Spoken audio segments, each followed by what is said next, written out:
Welcome, Reddit story lovers. It's your CrumbleBob as always, and tonight I've got another batch of classic, absurd, and downright crazy relationship stories from the deepest corners of Reddit. Maybe the main characters should rethink some life choices. But for you, all you need to do is get comfy, chill out, and enjoy this theater of absurdity. So, shall we? My husband, 45M, and I, 42F, have been wed for close to 19 years now. We first met at a friend's gathering in college, began dating, and have been a couple ever since. We have 5 children, a 17M, 16F, 14M, 10M, and 6M, who are typically well-behaved kids. Any arguments or disputes we have are generally about parenting choices, or how to manage situations involving the children. This is somewhat how the current issue began, but it has evolved into something far more messed up. We have a swimming pool in our backyard that we installed a few summers ago. It cost a fortune, but the kids adore it, and we thought it would increase the house's value or something. In any case, we hosted a significant number of guests this past weekend to celebrate my daughter's sweet 16. Naturally, most of the attendees were teenage girls and boys from her school, but family members and some of our friends also came. The day was meant to be enjoyable for her, so she could feel cherished and celebrate with those she values. Among the guests was my husband's closest friend, also 45M, along with his girlfriend, 32F. We'll refer to him as H for this account. They've known each other since high school, played on the same football team, and possess that entire brothers before hoes mindset that I typically just dismiss. They've taken all those silly guy trips and similar activities together through the years. H is divorced, having been so for roughly 7 years. He has no children of his own. I've never been overly fond of H or the age difference between him and his current girlfriend. It always gave me an odd feeling, especially since this is his 3rd girlfriend in the past 6 years, and they consistently get younger. I've mentioned this to my husband previously, but he just said H has a type, and to let it be. But our children consider and call him their uncle. He's been around for their entire lives. My daughter even made him a world's best uncle mug for Christmas when she was younger. However, I'm sufficiently close to his girlfriend to regard her as a friend, so it's not as if I utterly disliked the guy or anything of the sort. My daughter had been organizing this celebration for months. All her friends were having large, sweet 16 parties. Some families hired actual venues, which we were unable to afford, so she desired one as well. I aimed to make it special without completely draining our finances, so we reached a compromise and put immense effort into decorating our house instead. The pool was fully adorned with floating lights and streamers, as were the interior and exterior of the house. We had custom banners made with her name and pictures of her growing up. We had hired some tables and chairs, established a small DJ area for her friend, who's very passionate about music, and essentially converted our backyard into a party venue. I even ordered an exceptionally nice cake from a bakery from another part of town that was frankly overpriced. But I wanted her day to be special, and at her request, she was the sole person at the party, in a red bathing suit, so she would be distinctive. All her friends wore either blue or black. She desired red to be her chosen color for the day, or something similar. I found it a charming concept, and it genuinely appeared quite good in the pictures. My husband considered it silly teenage behavior, but agreed to it. The party day commenced wonderfully. My husband was grilling, the children were swimming, music was playing, and everyone appeared to be enjoying themselves. I spent the majority of the morning hurrying about, ensuring everything was flawless, and was eventually able to unwind a little once all guests had arrived. I captured some good photos for social media, and felt quite pleased with managing everything without any mishaps. Then matters took a turn for the worse. I was in the laundry room retrieving some additional towels, because a few of the children had exited the pool and were dripping water everywhere. The laundry room is directly adjacent to my husband's office, which was the designated spot for guests to place their bags and belongings upon arrival. While I was fetching the towels, I overheard H speaking in the office. Initially, I presumed he was conversing with someone else inside, but I soon recognized he was on the phone as no one was replying to him. He was remarking how she was more attractive than the girls he'd known as a teenager, and he somewhat wished she were 18. That any boy who effed her would be performing a service for God, and she appeared too good in a red bathing suit. He then chuckled and uttered something like, "I know, right? Red has always been my preferred color." There was more, but honestly, I believe I suppressed it because I was so stunned and repulsed. I simply ceased moving. I wasn't instantly reacting. I was perplexed, attempting to comprehend what I was hearing. This was a man my children had grown up with, who had babysat them when they were younger, spent numerous nights at our home for game nights, BBQs, or anything else, speaking about my daughter in a manner no adult male should ever speak about a child. It took me a moment to even accept what I was hearing. My initial thought was perhaps I misheard, or he was referring to someone else. However, he specifically cited the red bathing suit. My daughter was the sole person wearing red. Then I considered it might be some twisted joke he was telling whoever was on the phone. Regardless, it was utterly messed up. I don't truly recall walking to the room. It was as if I were on autopilot. I strode outside and pulled my husband from the grill into the house, to the office where H was. I likely appeared insane to the other guests, and I observed my sister-in-law raising her eyebrows at me as I practically tugged my husband away mid-conversation. I did not care. I admit I shouted, and informed H he was no longer permitted in my home or near any of our family again, particularly our daughter, and to depart immediately before revealing anything to my husband. I recognize that seems illogical, but I was so enraged I couldn't even formulate sentences correctly. I was seeing red. H's face turned red, and he immediately began cursing at me and my husband for eavesdropping. He called me a fucking bitch and claimed we were infringing on his privacy in our own damn house. I shrieked at H to disclose to my husband what he had been saying in my house about my daughter.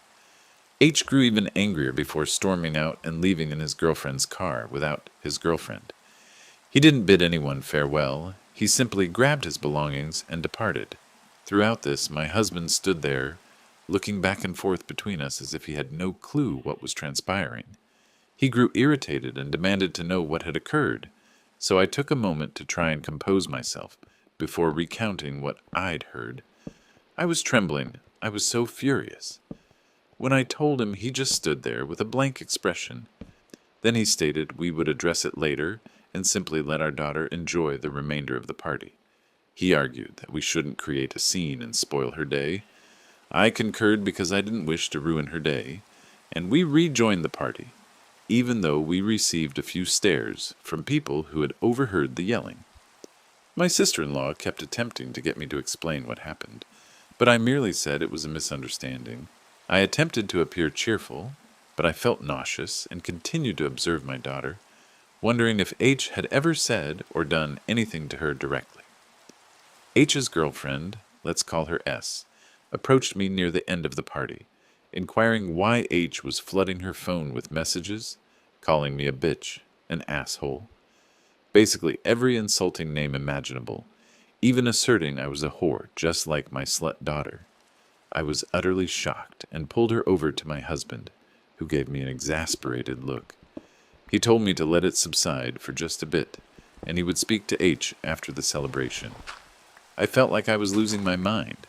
How could he be so composed about this? The remainder of the party proceeded without further occurrences, but I found no pleasure in it. I kept dwelling on what H had said, and monitored my daughter the entire time. She appeared oblivious to any problem and was enjoying herself with her friends, which was the sole positive aspect. After everyone departed and we finished cleaning, I tried to discuss it with my husband again. He stated he would manage it and would go talk to H the following day. I informed him I wanted H entirely removed from our lives. My husband said I was reacting excessively and that he first needed to hear H's version of events. We argued, but he was adamant about speaking to H himself. That was a few days ago. My husband went to H's place and wound up spending the night there. When he finally came home, he told me I was overreacting, that H wasn't even referring to our daughter, that I shouldn't have behaved the way I did, and I was linking things that weren't meant to be linked. I inquired who else H could possibly have been discussing at our daughter's party, where she was the sole person in a red bathing suit. My husband stated H asserted he was speaking to a friend about some girl they both knew from high school who used to wear a red bikini, that it was merely a coincidence. I was distressed and informed him that even if he wasn't referring to our daughter, which is utter nonsense, he's still discussing a 16-year-old in an unsuitable manner. I questioned him on how he could defend this unsettling individual and why he would accept such a clear falsehood. And the point is, even if it concerned some girl from their high school days, which I absolutely do not accept, why the hell would you be having that discussion at a teenager's birthday party? It's unsuitable regardless of how you view it. We debated for an extended period. I mentioned how H's girlfriends are consistently younger, how he made other odd comments in the past that I had dismissed, how he seems to always want to be present when my daughter and her friends visit. But my husband disregarded all of it. Eventually, he departed again, saying he was going to drive to vent his frustration. Now I am in the bathroom trembling and weeping as I type this. How am I supposed to simply permit this creep near any of my children? I love my husband, and I think he's simply been blinded by his devotion to his friend. I don't want to divorce him, especially because I live far from my family across the country, and I don't want to leave my husband. I love him, but he isn't taking me seriously in a grave situation. It feels like he's prioritizing his friend above his own daughter's safety and my peace of mind. I keep thinking, even if he wasn't referring to my daughter, he was still talking about someone close to the age of my daughter. It's wrong in so many ways. I would have still reacted this way if it was about someone else at the party. And the fact that my husband fails to perceive that is really concerning to me. I keep thinking this is a nightmare and I'm going to wake up, but no, it's reality. Every time I close my eyes, I keep hearing what H said and imagining all the times he's been around my kids in the past. I'm just overwhelmed and don't know what to do. Should I talk to my daughter about this? My husband has never taken my worries seriously in the past, always disregarding them as me being emotional or dramatic. But this feels distinct. This feels like a hill I'm willing to die on. Please help me figure out what to do next. I feel like I'm losing my sanity. Edit 1. Hey guys, OP here. Holy shit, I've been reading all your comments, even though I haven't had the chance to reply to many, and they've been really helpful in making me feel like I'm not insane. Thanks to everyone who replied in the comments. I value every single one of you, and I've read just about every comment. My sympathy goes out to those who have gone through something like this in the past. It's frightening how prevalent these situations appear to be. My husband hasn't returned from his drive. It's been almost 24 hours now, and he's only messaged me once to say he's okay and reflecting. I suspect he might be out with H because I phoned H's girlfriend, S, to inform her of everything. And she mentioned H departed that morning and hasn't been home since. Either me or my son are going to stop by her place, and she repeated that H departed that morning and hasn't been home since. Either me or my son are going to stop by her apartment, and she's going to stay at my place for a few nights. I don't believe she can bear to see H any more than I can. She's been furious with him ever since the text messages. She revealed some of the other remarks he's made about me, and it's simply disgusting. To everyone asking why I didn't immediately tell my daughter, I was trying to figure out the best way to approach it. Reading your comments helped me realize I need to be direct but gentle. I'm going to talk to her today. I'm dreading it, though. What do you even say? Hey, honey, your uncle who you've known your whole life is a creep who was saying sexual things about you. It just sucks all around. I've informed my oldest son. He reacted the way my husband should have reacted. He's angry and ready to get in the car and find both H and my husband. I feel bad involving him, but I need him to know what happened so he can protect his siblings when I'm not present. I had to genuinely convince him not to do anything foolish that would get him into trouble. He's always been protective of his sister. My oldest son told me that H never did anything inappropriate to him directly, but he noticed some behavior which was always strange, but he blamed it on H just being weird or socially awkward. Like how H would sometimes make comments about girls at his school or ask if any of them were hot, or how he'd offer to drive my daughter and her friends to various places frequently, which I always thought was him being helpful. I feel sick thinking about all the signs I might have overlooked. Also, to the people advising me I should have recorded H or confronted him differently, it happened really fast and I wasn't thinking clearly. I wish I had handled it differently too, but I was just so shocked and angry. So here are my plans for the future. 1. H will not be permitted near any of my children. Ever. This is a boundary if I choose to remain with my husband, and he attempts to cross it, then he will be the next to leave. By the way, my legal experts, can I obtain a restraining order? Is that how it functions? Do I require evidence beyond what I overheard? 2. I'm going to inform my husband he isn't permitted home or allowed to speak to my children. This is until I tell all of my children what occurred and have a conversation with each of them individually. 3. S and I are going to go through my husband's belongings and whatever she can retrieve from her and H's apartment. We're searching for any CP or items that appear suspicious. I'm also concerned about this third individual, the one on the phone. Perhaps S knows them. Also, not immediately the moment she arrives. We are going to wait until perhaps tomorrow, or even the following day. I know some of you will believe I'm overreacting or making premature judgments about the CP, but it's better to be safe than sorry. I need to safeguard my children. And honestly, after what I overheard, I wouldn't doubt anything about H at this point. And if my husband is defending him so strongly, I need to know there's nothing else happening that I should be aware of. We'll provide another update when I learn more. I have a great deal to process and determine. Honestly, I'm afraid of what might happen next, but all your comments have provided me strength. Thank you. Edit 2. I believe many people are misinterpreting some points from my last edit, so let me clarify. First, I didn't immediately presume my husband was into CP. It was suggested by S on the phone after she saw some of the remarks on Reddit. She wanted to examine H's belongings and mentioned we should also check my husband's, just to be safe. It's not that I believe my husband is involved in that. It's more about ensuring H hasn't transmitted anything to him, or that there isn't other proof of worrisome conduct. Trust, but verify, I suppose. Also, I don't know why my husband has been missing for the last few nights. Perhaps he's just waiting for me to settle down, which has been his usual approach during other disputes. I haven't sent the message to keep his distance yet, which I may not send. But when we do speak, I'll be posing all these inquiries and more.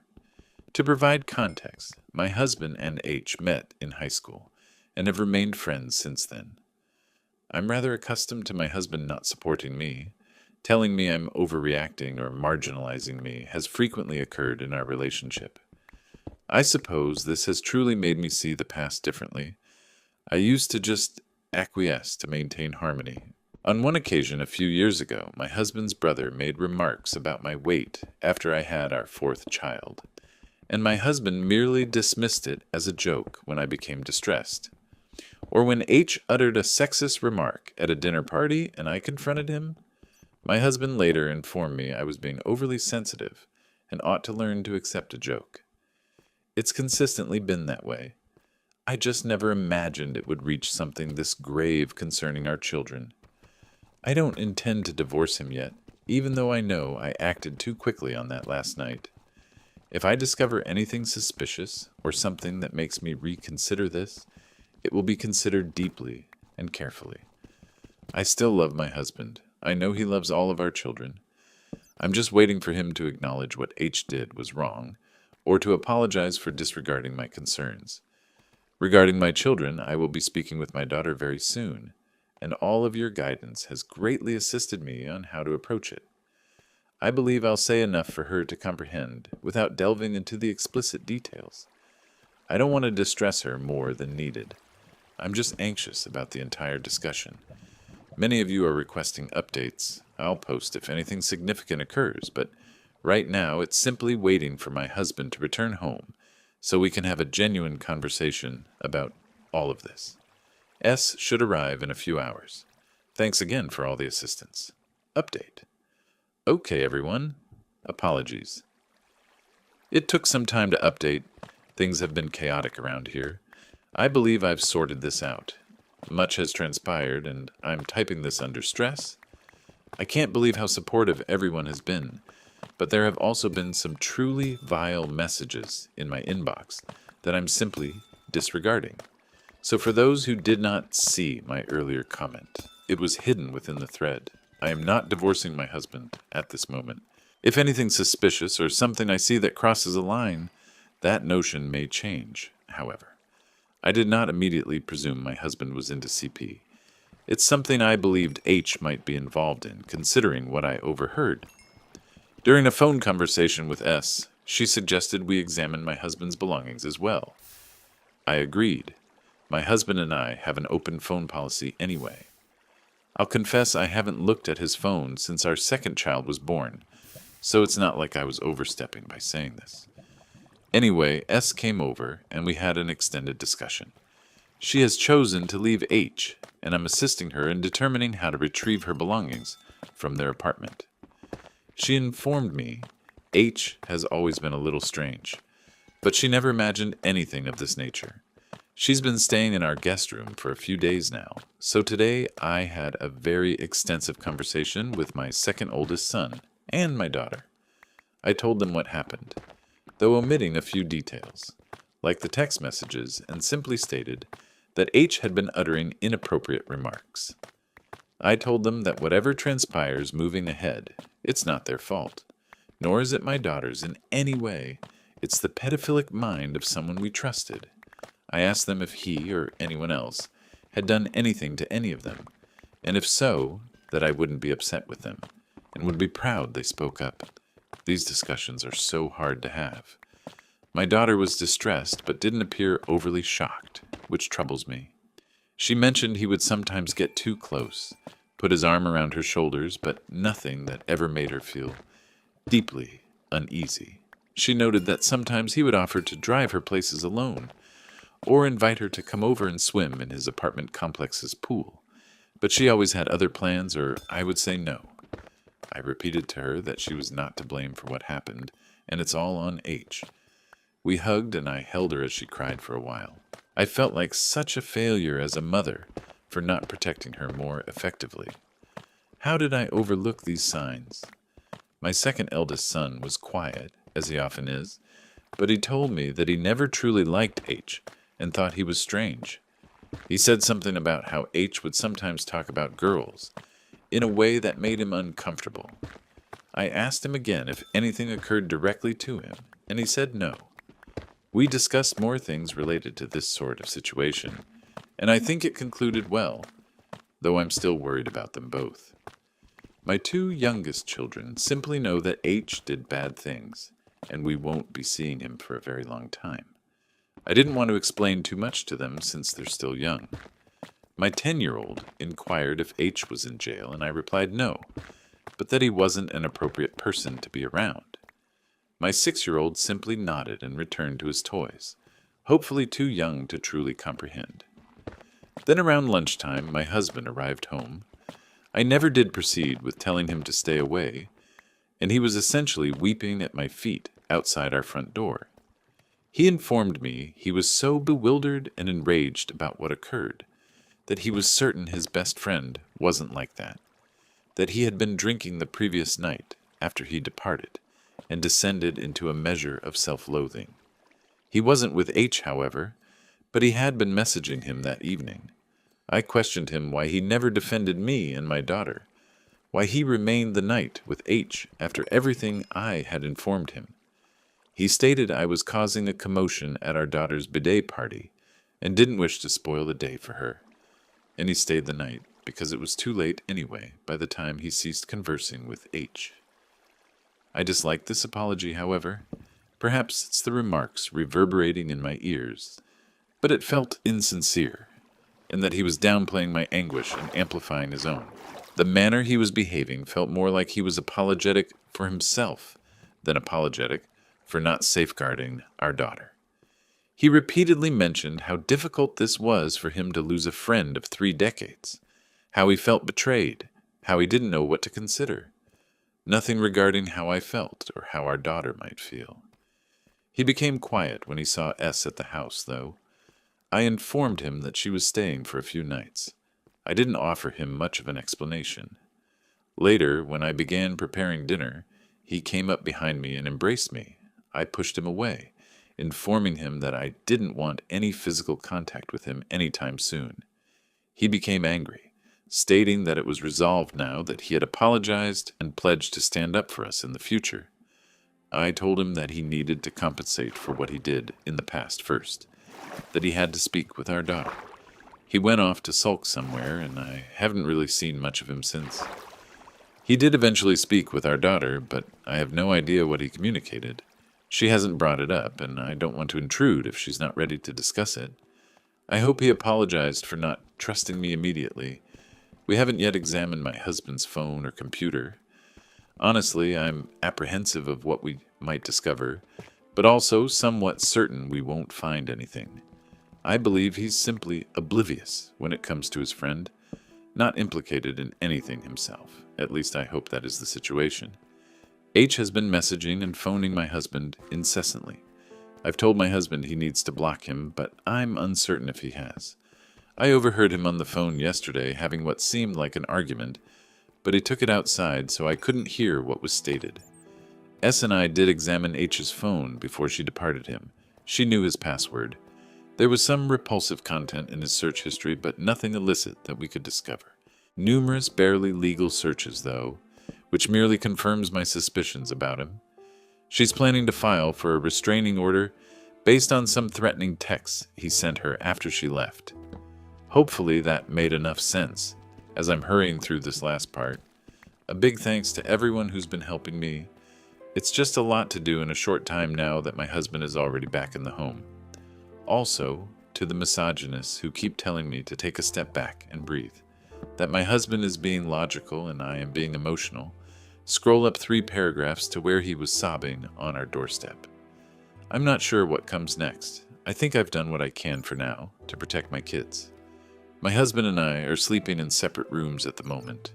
We've barely spoken in the last couple of days. I know we need to have a real conversation about all this and what it means for our relationship moving forward, but it's difficult to even look at him right now. Thanks for reading all this. Sorry for any typos or if things don't make sense. It's late, and I'm exhausted. Oh, that was crazy. Let's move on to the next story. Some details were changed to preserve anonymity. I am a new mother to a baby boy who is completely my pride and joy. Although it's been a tough adjustment taking care of a baby, the past few months have been wonderful. Exhausting, but amazing. I've been doing my best to be the greatest mom I can be, while also holding on to some semblance of my sanity.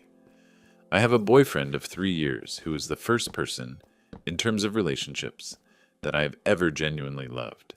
Prior to him, I had a couple of situationships, and one semi-serious relationship in college, but nothing ever compared to what I feel for him, or what I felt, I suppose.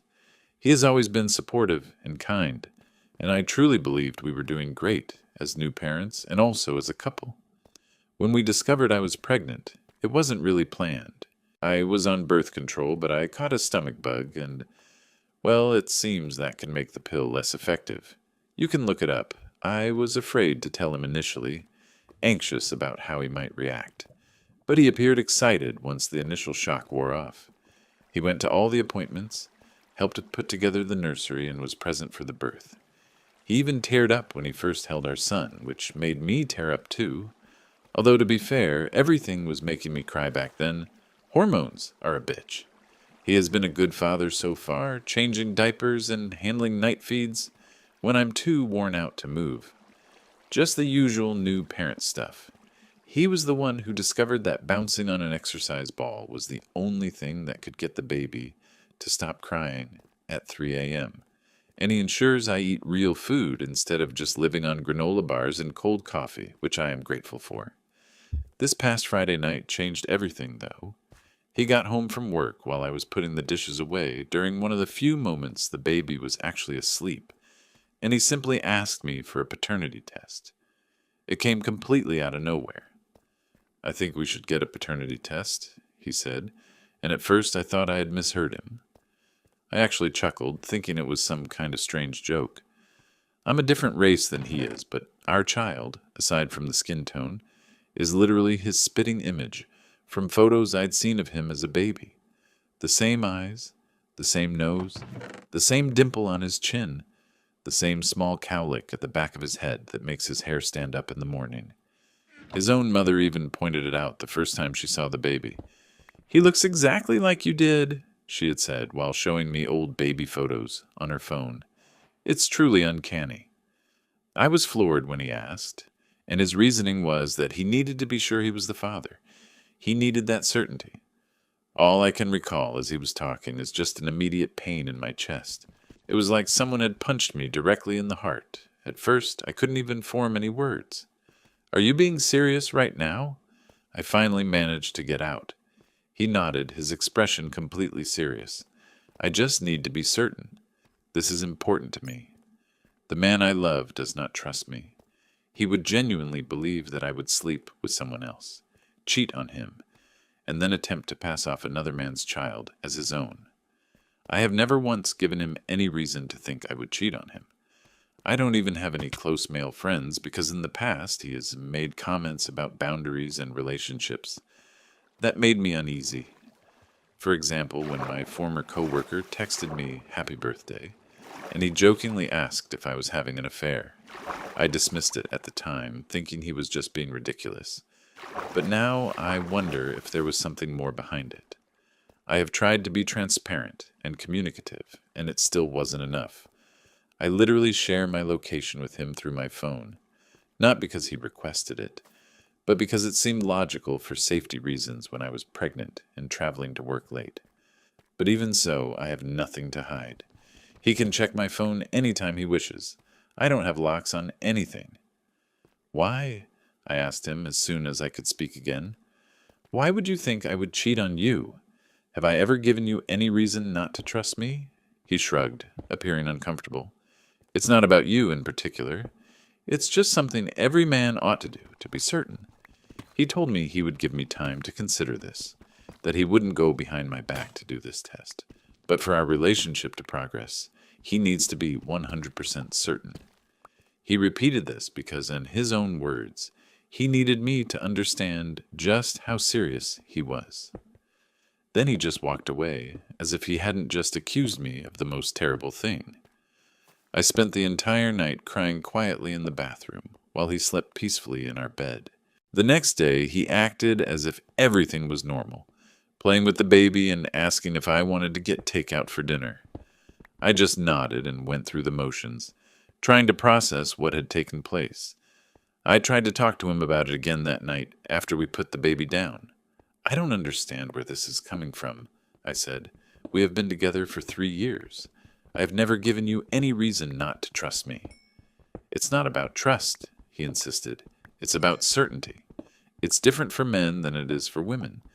You know 100% that the baby is yours because it came from you. I don't have that same guarantee."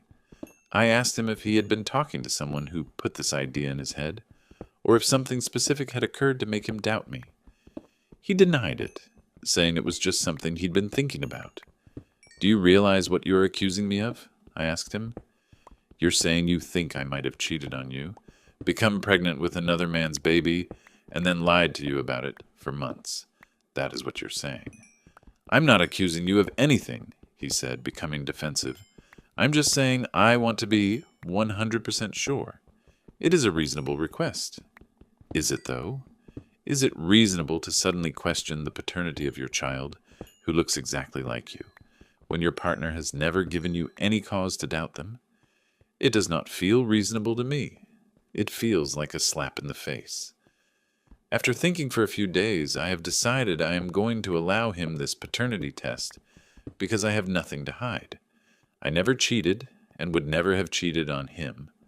I don't even have the energy to cheat with a newborn. Like, when would I possibly have the time? Between feeding the baby every 2 hours and trying to shower once a week, I hardly have time to brush my teeth some days. I actually looked online at different kinds of paternity tests. There are the ones you can purchase at the drugstore, but I read those aren't always accurate. Then there are the official ones done at a lab, which apparently hold up in court. I am going to insist on the official one, because if we are doing this, we're doing it right. Once it is proven that he's the father, I am ending it, leaving that same day, and I'm going to try my best to be a cooperative co-parent with him. I cannot be with someone who fundamentally does not trust me, who could genuinely think I would do something so awful. The thought of continuing this relationship just makes me feel sick to my stomach. In the meantime, I'm putting together my exit plan, a place to live, and a lawyer to work out a custody arrangement and child support.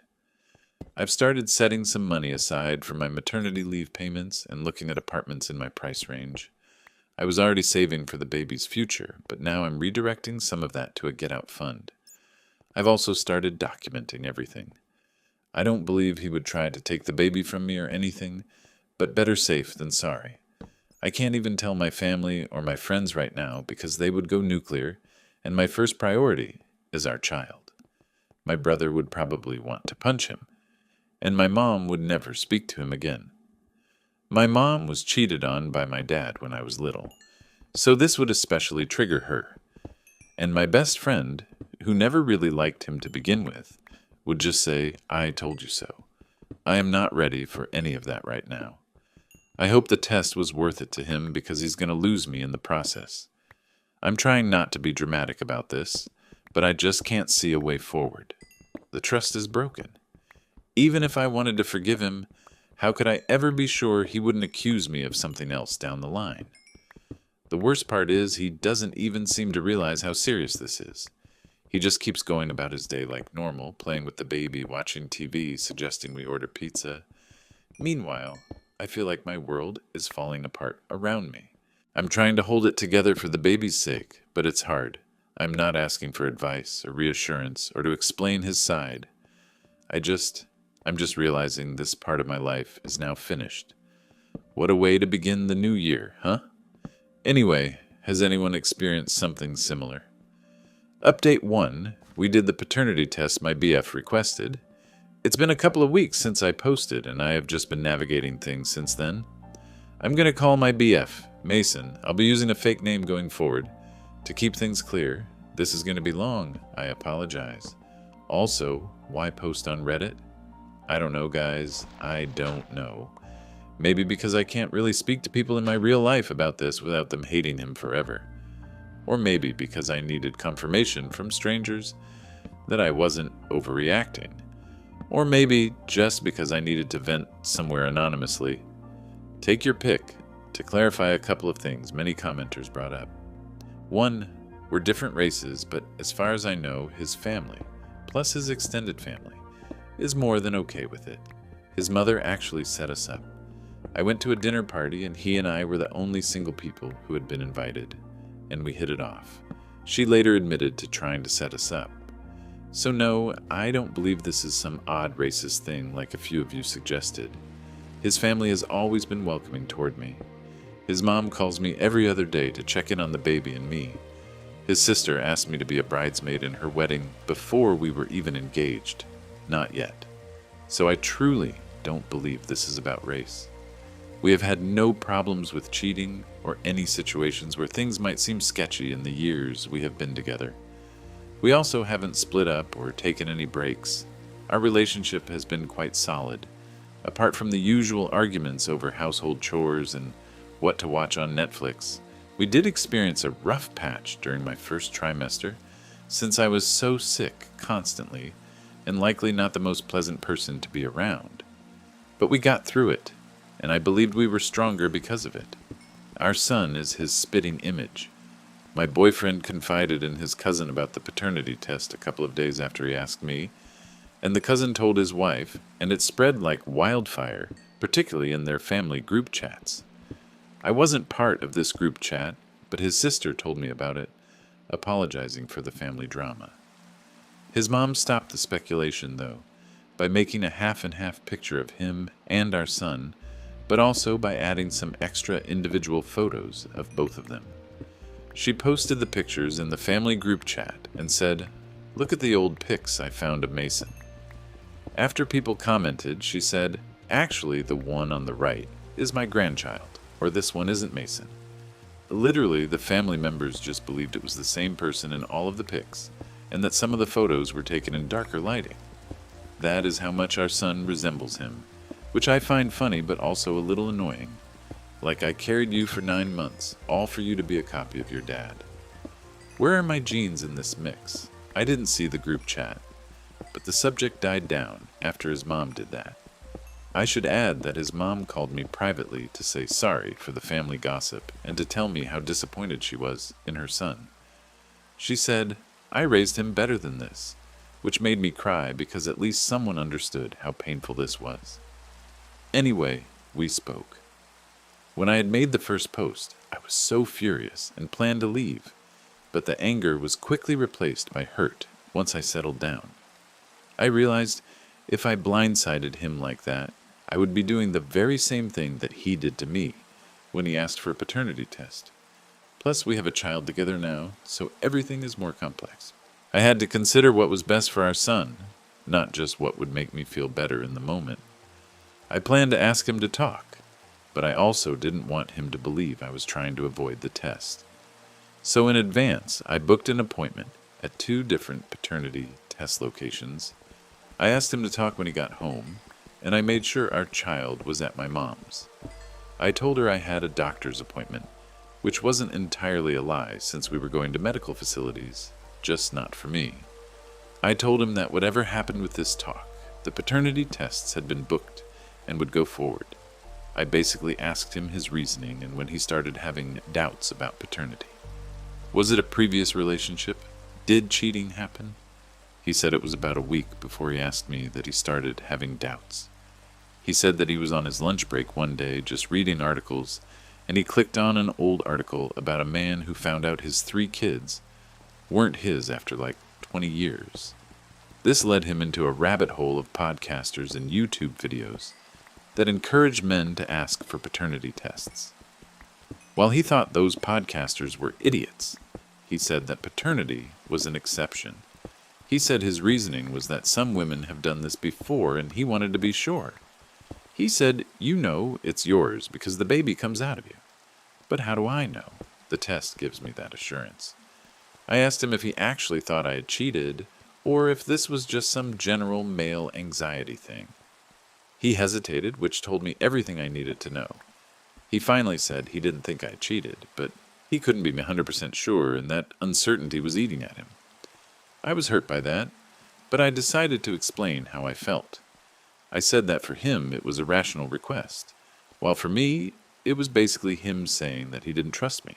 It was him saying that he believed I would cheat on him, get pregnant, have him emotionally, financially, and physically support me during the pregnancy and birth, and essentially lie to him while he raised another man's child.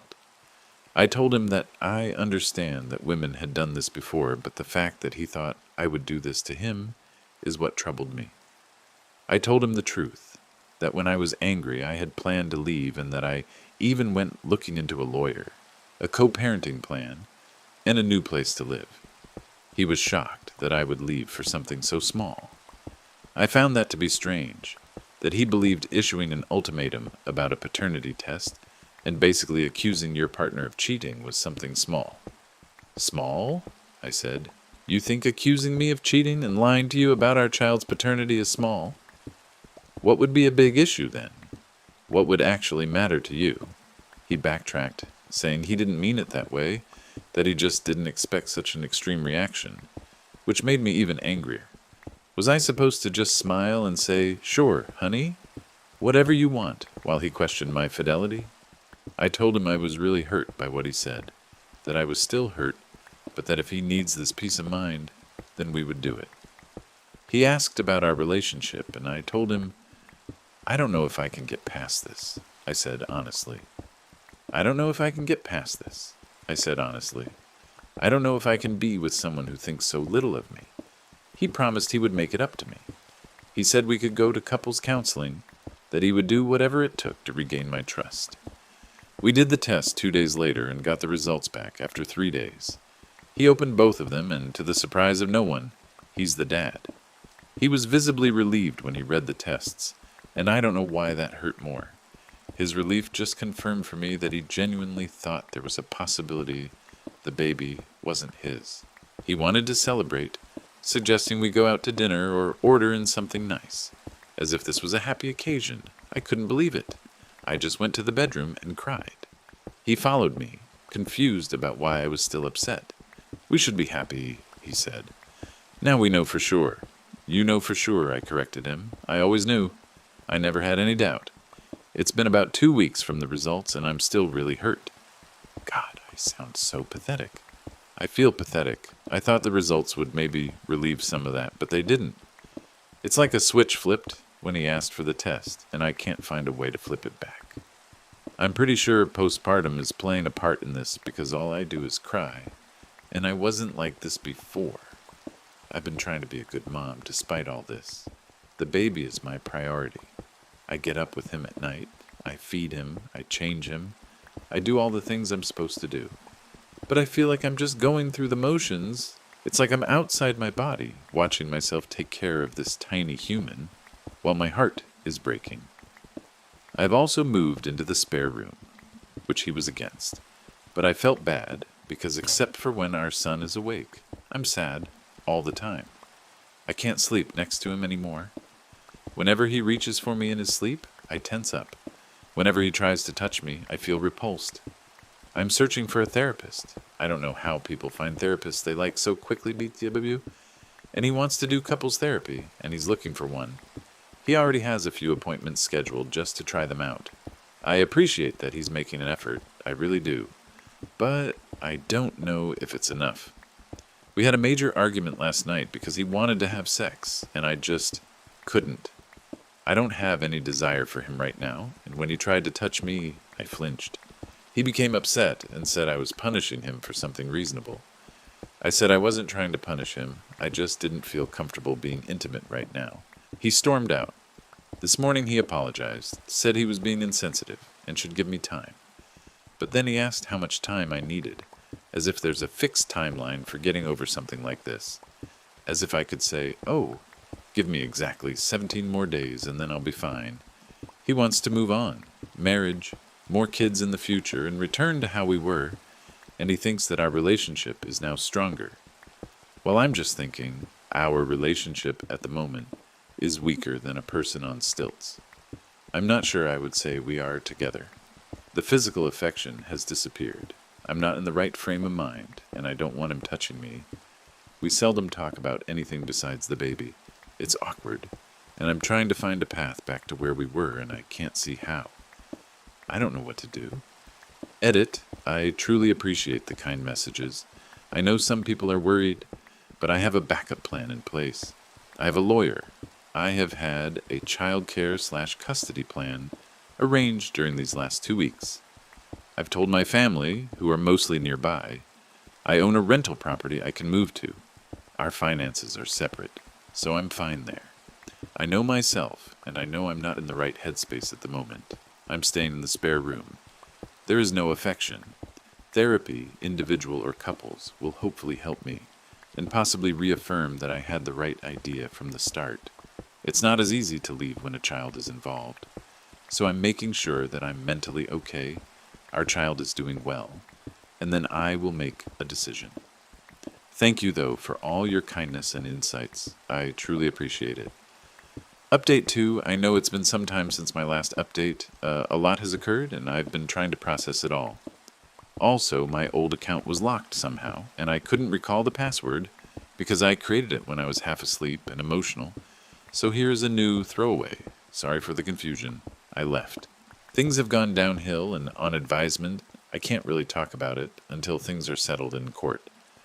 My lawyer has recommended I keep details minimal for now, but I wanted to give some kind of update because so many of you were so supportive and kind. We tried. I truly did try. We attended a few more couples therapy sessions, and I began seeing a therapist on my own as well. The individual therapy was actually very helpful. She helped me realize my feelings were valid and that I was not overreacting, like Mason kept insisting I was. In couples therapy, things appeared to be improving slightly. Mason was saying all the right things, admitting how much he hurt me, promising to rebuild trust. But outside of our sessions, it was a different story. He would become frustrated with me for still being hung up on this and would tell me I needed to move past it already. When I tried to explain that trust is not something you can simply decide to have again, he would become defensive and say I was holding a grudge. The breaking point came when I learned he had been telling his family and friends that I was suffering from postpartum depression, and that's why I was acting irrationally about the paternity test. He was portraying me as unstable and himself as the long-suffering, patient partner handling my mental issues. When I confronted him about this, he initially denied it, and then admitted it, but said he was just trying to explain our situation without making himself seem bad, as if my mental health should be sacrificed to protect his reputation. Mason did not take it well when I finally told him I wanted to separate. He first begged me to stay, then became angry and said I was being unreasonable and hormonal. When that failed, he started telling people I was mentally unstable and shouldn't be alone with the baby. That was the final straw. There was an incident I can't really detail here, but it made it clear I needed to get out immediately. It was not physical, but it scared me enough that I knew I could not stay. I packed what I could, took the baby, and left. He has been blowing up my phone ever since, alternating between apologies and threats. I have changed my phone number since then, and I am only communicating with him through my lawyer or a co-parenting app that records everything. His mother has been surprisingly supportive of me, which I did not expect. She has come to visit the baby a few times and has told me she is disappointed in her son's behavior. She's even offered to testify for me if needed, though I hope it won't come to that. We're now in the middle of custody proceedings. It's exhausting and heartbreaking, especially since I truly did love him once. I never imagined we would end up here. I still have moments when I wonder if I could have done something differently, if there was some way to salvage our relationship. Thank you once more for your different perspectives. Hoping to have everything resolved eventually. Perhaps I'll update again when things are finalized, but for now, I need to focus on my son and rebuilding our lives. Next story. I met my boyfriend in college when we shared a class. He was struggling because of his party lifestyle, but I, being a studious introvert, was thriving. I still recall the first time he spoke to me. He practically cornered me after class one day and asked if I could help him pass since he was on academic probation. I initially said no. Why would I waste my time helping some frat boy who couldn't bother to show up to class sober? But he was persistent. He kept asking, saying he'd pay me, buy me coffee, anything I wanted. I finally agreed, honestly, just to shut him up. Our first study session was a complete disaster. He was late, hadn't read any of the material, and spent half the time texting his friends. I was ready to walk out and never look back, but then he looked at me and said, "I'm sorry. I'm being in a hole. Please don't give up on me yet." Something in his eyes just seemed genuine. I don't know. So I stayed. The next time we met, he was on time, had actually read the assignment, asked good questions, brought me coffee. Little by little, I saw there was more to him than just the party boy persona. He was actually smart when he applied himself, funny in a way that wasn't at someone else's expense, and he listened. I hated his guts at first, but for some reason he made me fall in love with him. It wasn't overnight or anything like those silly romantic comedies. It was gradual. One day I just realized I was looking forward to our study sessions more than anything else in my week. He asked me out. After around 2 months of studying together, I said no.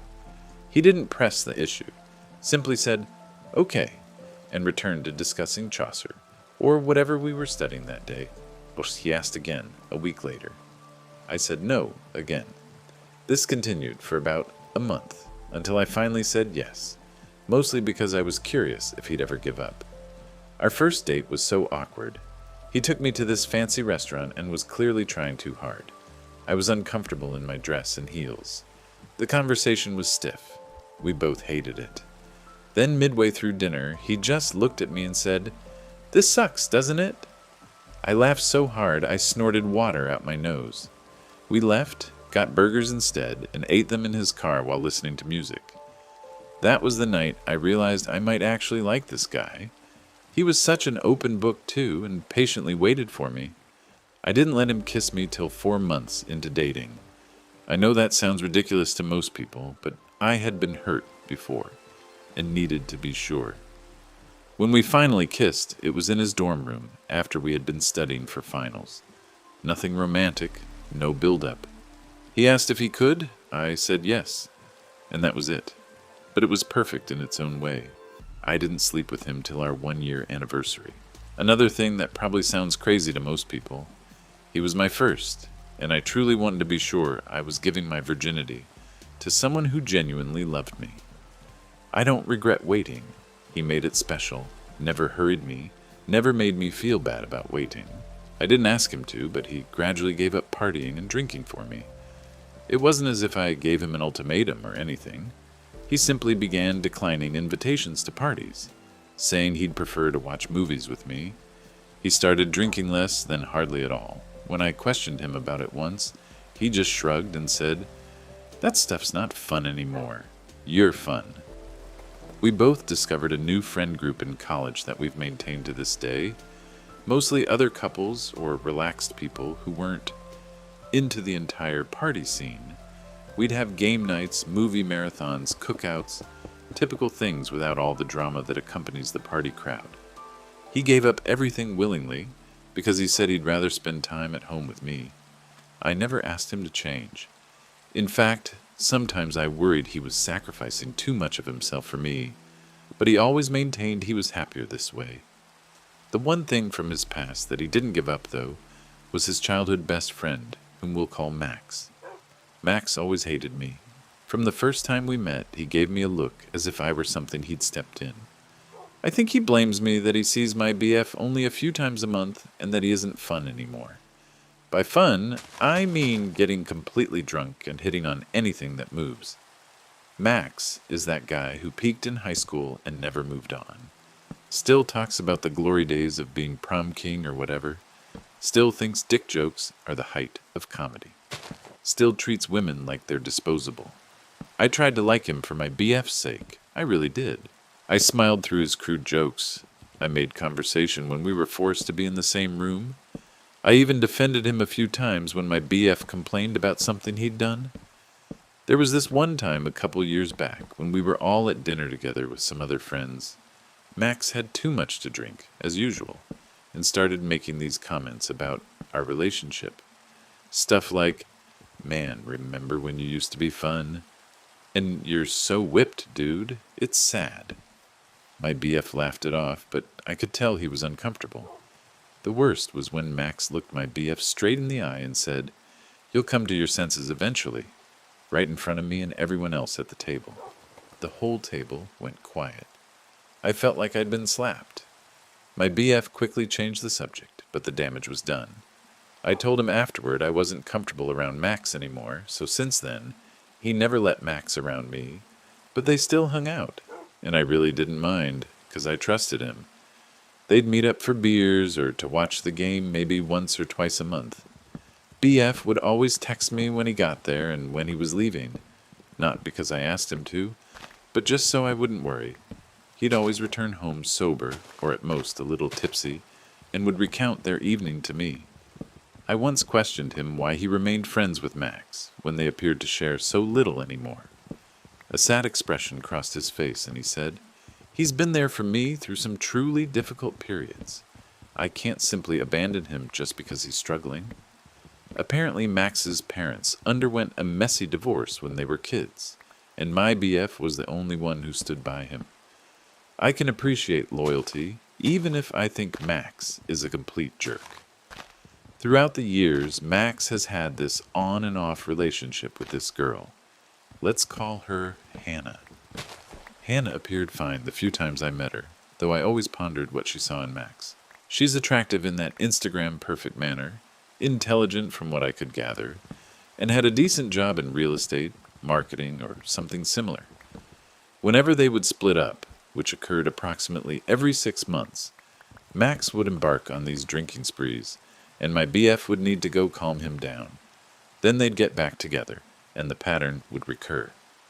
Okay, so here's what transpired recently. Max became engaged to Hannah, for the second time, I believe, and invited both of us over to celebrate. It would have been just the four of us. Restrictions had been lifted in our area, provided contact, and the number of people involved were kept to a minimum.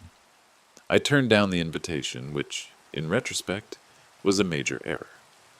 I had a work project due, and I was already anxious about making the deadline. Plus, the thought of spending an entire evening pretending to like Max sounded like torture. I figured my BF could go, have a good time with his friend, and I could get some work done in peace. BF offered to stay with me, but I told him he didn't need to, and I'd understand if he wanted to support Max, even though I despised the guy. I literally said, "Go, have fun, one of us should." Again. This was a mistake in retrospect. If I'd gone with him, or if he'd stayed home, none of this would have happened. He promised he wouldn't drink much and would be home by midnight. I remember kissing him goodbye and thinking how handsome he looked, all dressed up in his nice button-down shirt. That was the last normal moment we had before everything went to shit. Around 11 p.m. I got a text saying he was too drunk to drive and would crash at Max's place. I was annoyed, but figured it was better than him driving drunk. I sent back a quick, "Okay, love you," and went to bed. I didn't sleep well. I never do when he's not there. Our bed feels too big, too empty. The next morning, BF came home crying. We are living together, have been for about 3 years now. He looked awful, still clearly hungover, eyes red and puffy, clothes rumpled like he'd slept in them. He could barely look at me. I knew something was wrong immediately. My BF isn't the crying type. In all the time we've been together, I've seen him cry perhaps 3 times. When his grandpa died, when we believed my cat might need to be put down, and during the last episode of the Walking Dead game where Lee dies. I led him to the bathroom, drew a bath, and helped him get undressed. He was still crying, these quiet tears that just kept flowing. I bathed him as if he were a child, gently washing his hair, wiping his face. He allowed me to put him to bed afterward. Curling into a ball under the covers, I sat with him until he fell asleep, stroking my fingers through his hair, terrified of what might have occurred. When he awoke a few hours later, he recounted everything to me. Apparently, he became extremely intoxicated at the party, far more than he typically would. He mentioned Max kept urging drinks on him. One more shot for the happy couple, until he could hardly stand. Hannah was quite flirtatious with him throughout the entire night, according to my BF, touching his arm when she chuckled at his jokes, sitting near him on the couch, giving him certain glances. He said he initially thought he was imagining it, and endeavored to maintain his distance without being overt. At some point, he passed out on their couch. He recalls Max helping him lie down, providing him with a pillow and blanket. He believed he was simply going to sleep it off there for the night. That's the last vivid memory he has. The next thing BF says he recalls was waking up. Hannah was performing oral sex on him while he was naked. He couldn't discern his location initially. He was no longer on the couch, but rather in their guest bedroom. He was disoriented, still inebriated, and didn't react immediately. Then he became aware Max was in the room as well, simply observing from a chair in the corner. According to BF, they're involved in the whole hot wife thing, whatever that means. I later had to search for it online and wished I hadn't. Evidently, it's a particular fetish, where the man derives pleasure from observing his wife or girlfriend with other men. Max was prompting Hannah, directing her actions, and recording segments of it on his phone. BF stated he was too inebriated to resist properly. He attempted to refuse, tried to push Hannah away, but he was still so incapacitated that he couldn't muster the strength.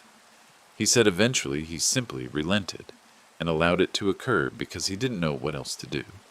He was concerned they wouldn't let him leave if he continued to struggle. BF then recalls reawakening several hours later, nude next to Hannah with numerous used condoms around them. Max had departed by then. BF said he felt nauseous, collected his clothes, and hurried out without waking Hannah. He vomited in their front yard, summoned an Uber, and came straight home. I simply sat there in shock as he recounted all this to me. This man I've been with for almost 5 years, who I thought was the love of my life, just told me he'd been with another woman and cheated on me. My heart is breaking right now, folks, and I really don't know what to do. He's been pleading with me for a second chance, even showing me he'd blocked Max and Hannah on everything. He promised never to contact them again. He also vows not to drink when I'm not around anymore, and that he'd keep his phone unlocked and I can look through it whenever I wanted, no questions asked. This all happened a few days ago, and I've barely left the room. I've been calling in sick to work. My boss is probably getting annoyed, but I just can't function right now. I tried to log in yesterday to check emails and ended up staring at the screen for an hour without doing anything. I just can't focus on my stupid job when my relationship is falling apart. Folks, I don't know where to go from here. I'm crying just typing this out, but I don't have anyone to talk to about this. Usually, when problems this big come up in my life, he's the one I turn to for help. But I can't exactly ask him for advice on this, can I? I love him, but I don't know if I can trust him anymore. What should I do? Sorry for the long rant. I'm just lost right now. Update. Yeah, sorry, I haven't been replying to any of you. I just didn't think I was in the right headspace to actually hold a meaningful conversation. Rest assured, I did read all of your replies, even the truly unkind ones who called me all sorts of names, for even considering staying with a cheater, or for being naive, or anything like that. Those remarks, honestly, just made me feel worse, but I understand people are just trying to protect me based on their own experiences. And to the individuals who sent me direct messages asking for more details about what occurred while he was assaulted, you're disgusting, and I wish you'd step on Legos every day for the rest of your lives. So, how do I start? Well, I think some of you would be pleased to learn that he left me for not being supportive. Sucks to be me, I guess. I suppose you folks were correct. I am a terrible girlfriend. He's now off to be with his brand new, supportive girlfriend who understands him so much better than I ever could. Nah, just joking. But some of you would have wished that to occur, right? I know some of you were suggesting I should just leave him and move on, but relationships are more intricate than that. We've been together for 5 years. You don't simply discard that without attempting to mend things. So, here's what truly happened. After reviewing some of your remarks, especially those questioning why Max and Hannah would do this, and highlighting that my boyfriend was clearly a victim here, I began to perceive things from an alternate viewpoint. Some of you indicated that this sounded less like infidelity and more like assault, or even rape. Initially, I never truly considered it anything but infidelity, and it didn't help that when he returned home to me that morning, he asserted he had been unfaithful.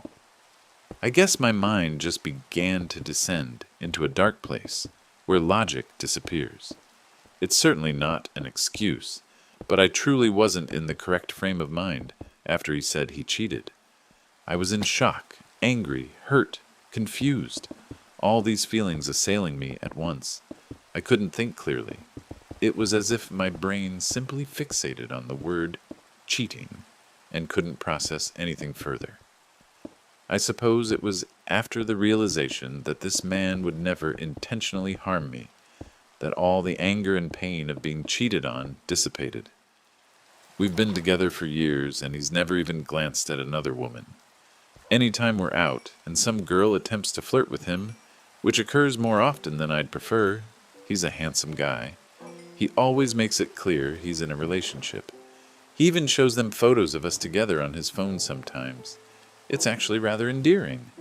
Initially, I couldn't really bring myself to speak with him, For about 5 days, we were simply coexisting in the same space, barely speaking. I'd be on my laptop in the bedroom while he'd be on the couch watching television or playing video games. We'd pass one another in the hallway, and it was like encountering a stranger. We slept in separate rooms. We ate at different times. It was terrible. One night, I couldn't sleep and went to fetch some water. He was on the couch, gazing vacantly at whatever was on TV. He looked vacant, not sorrowful, not angry, just utterly devoid of feeling, like a mere shadow of his former self. It frightened me more than his tears had. I sat beside him and told him I had no intention of ending our relationship. Well, he sprang to life almost immediately, and in an instant his arms were wrapped around me. He was trembling, and I could tell he was crying. I was too. It was like a dam bursting. All the emotions we'd been holding back just gushed forth. Remember when I said I felt my world was collapsing around me? Well, for the first time in what felt like an eternity, I could feel it beginning to settle back into order. I didn't realize how much a mere hug could be so soothing. Everything was starting to feel right again, like we were confronting this as a team rather than separately. Then we talked, for the first time since it happened. He apologized once more for the cheating, and when I told him I didn't think he cheated, he had a perplexed expression on his face. I asked him if he granted consent, and he said no. I tried to explain that what happened to him was assault, but I guess he still doesn't realize that he was actually victimized. He said the immediate thought after what happened was that he cheated, and he was so terrified of losing me. This man, after being raped, first thought of how much he betrayed me, rather than how he himself was betrayed. I was stunned. He said his initial reaction needed to be to win me back, which is why he'd been making an extra effort the last few days, looking out for me from afar. When I spoke in turn, I told him my deep regret for not being more supportive.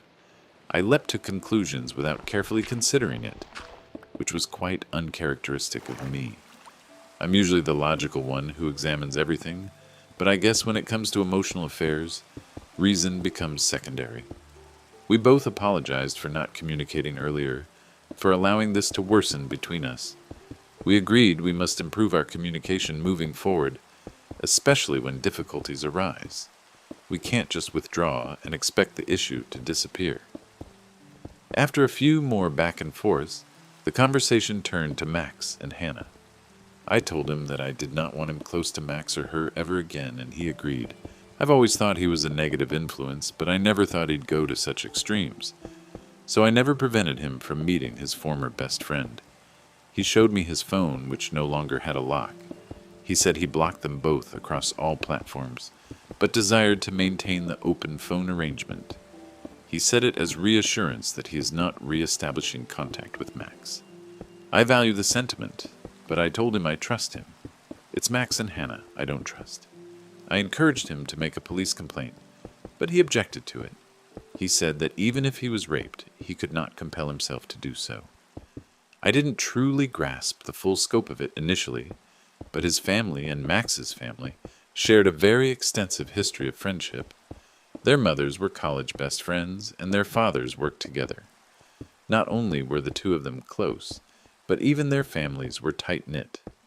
I thought they were merely friends growing up, but it was more than that. They're virtually family. Max's parents, despite being divorced, are my BF's godparents, and the other way around. They spend holidays together, go on family trips together. It's like this entire interconnected web that I never completely comprehended until now. I didn't know all this because every time I visit his family, the topic was never mentioned. And I haven't really met any of Max's family, except for his little sister who came by to play with BF's little brother when we visited his parents last Christmas. He said he didn't want to jeopardize decades of friendship between their families, and would be content with simply going no contact with Max. I suppose I understand his reluctance. Men already aren't taken seriously when it comes to things like this, and with all the family complexities, it's just a mess. The police might not believe him. Max and Hannah could twist it and claim he initiated it. It would be his word against theirs, and with no evidence beyond those condoms, which are long gone, it's unlikely anything would result from it legally anyway. He's getting tested later today, and I hope that bitch didn't give my man anything. I'd imagine Hannah would be on BC, considering how many guys she apparently sleeps with. But that's merely my guess, and perhaps a little unkind. Honestly, I don't mind if I'm being mean about the woman who attacked my boyfriend. My BF and I reached the understanding that Max probably orchestrated the whole thing to separate us so he could regain his closest friend. After all, they were once accomplices when it came to parties and meeting women. I recall my BF telling me tales from their freshman year that would make anyone blush. Max had previously remarked about how much better my BF was before me and how much fun they used to have together. I believe he resented me for altering his friend, even though my BF changed by himself. Perhaps Max thought if he could make my BF cheat, or make me believe he cheated, we would separate, and he would regain his party companion. I've also observed that some people were criticizing me for having him wait a full year for intimacy. I'm sorry, I just hold different views. I believe intimacy is for people who love each other, so I wasn't prepared to sleep with anyone I wasn't deeply fond of and who didn't love me in return. I don't pass judgment on people who sleep around. My BF has a high body count, but I don't truly hold it against him. However, back then, I simply wanted to be certain I wasn't merely a girl he sleeps with or a conquest, but rather someone he genuinely loves and envisions a future with. Given his history, I remained quite doubtful for a period, keeping my defenses up the whole time, but he gradually dismantled them, and I'm pleased he did. That hesitant yes when he initially invited me out was, and continues to be, among the finest choices I've ever made. Max's scheme produced the reverse outcome. It's difficult now, but I foresee this experience making our bond even more robust. I love him more than ever, believe it or not, and I'm certain he feels likewise. The past few days have shown us both how awful our lives would be without one another. I suppose it caused us to appreciate each other more. Not that either of us ever took the other for granted. We've removed all social media for the time being, just to clear out, you know? Neither of us wishes to risk encountering anything from Max or Hannah, or having shared friends pose questions we're not prepared to address. We're concentrating on one another at present, not the external world. I know he didn't cheat. I know he won't break my heart. I know that he loves me. I know that I love him. It's tough at present, but recognizing those realities makes me confident we can endure this. A single Redditor suggested we were soulmates, and I prefer to believe that we are. I can't envision myself being with anyone except him. Let's move on to the next story. I, 22F, met my boyfriend, 24M, roughly 3 years ago through some friends who all attended the same university. We were at this house party, and he was simply sitting in the corner, not speaking to anyone. Initially, I thought he was just one of those stuck-up guys who believes he's too good to socialize. But then our mutual friend Jake introduced us and clarified that he's simply very shy around new people. When we first met, he was extremely reserved and didn't really speak much. I was the one who pursued him because I found him cute and liked how quiet and mysterious he appeared. We exchanged numbers that night, but he never texted me, so after a few days, I decided to text him first. It took him a very long time to reply to my messages, but eventually we started talking more regularly. We were long distance for a while since I was living in Oregon, finishing up college, and he was in Washington working at some tech company, but we made it work with weekend visits and so on. The drive was about 4 hours each way, which was tough, but we'd take turns visiting each other. I finally moved in with him last year after I graduated because there were more job opportunities in his city anyway. So here's the thing about my boyfriend. He's only had one serious relationship before me and one casual hookup. He doesn't talk to the hookup girl anymore because apparently she was crazy. His words, not mine. But he stayed friends with his ex up until roughly 2 years ago when she cut contact with him. They dated when he was a teenager for about 2 years, and then she dumped him because, and I'm quoting what he told me, he had no self-respect. whatever that means. Whenever I asked him to elaborate on that, he'd just become quiet and say something vague like, I was different back then, or I let people walk all over me. I'll be honest, I was always jealous of this ex. She's gorgeous, I've seen pictures.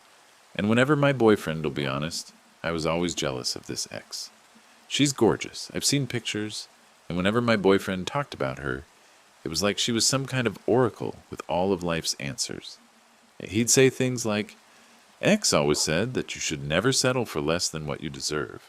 Or X thought that people who did X were just trying to compensate for Y. It was annoying as hell, but I never said anything because I didn't want to seem insecure or whatever.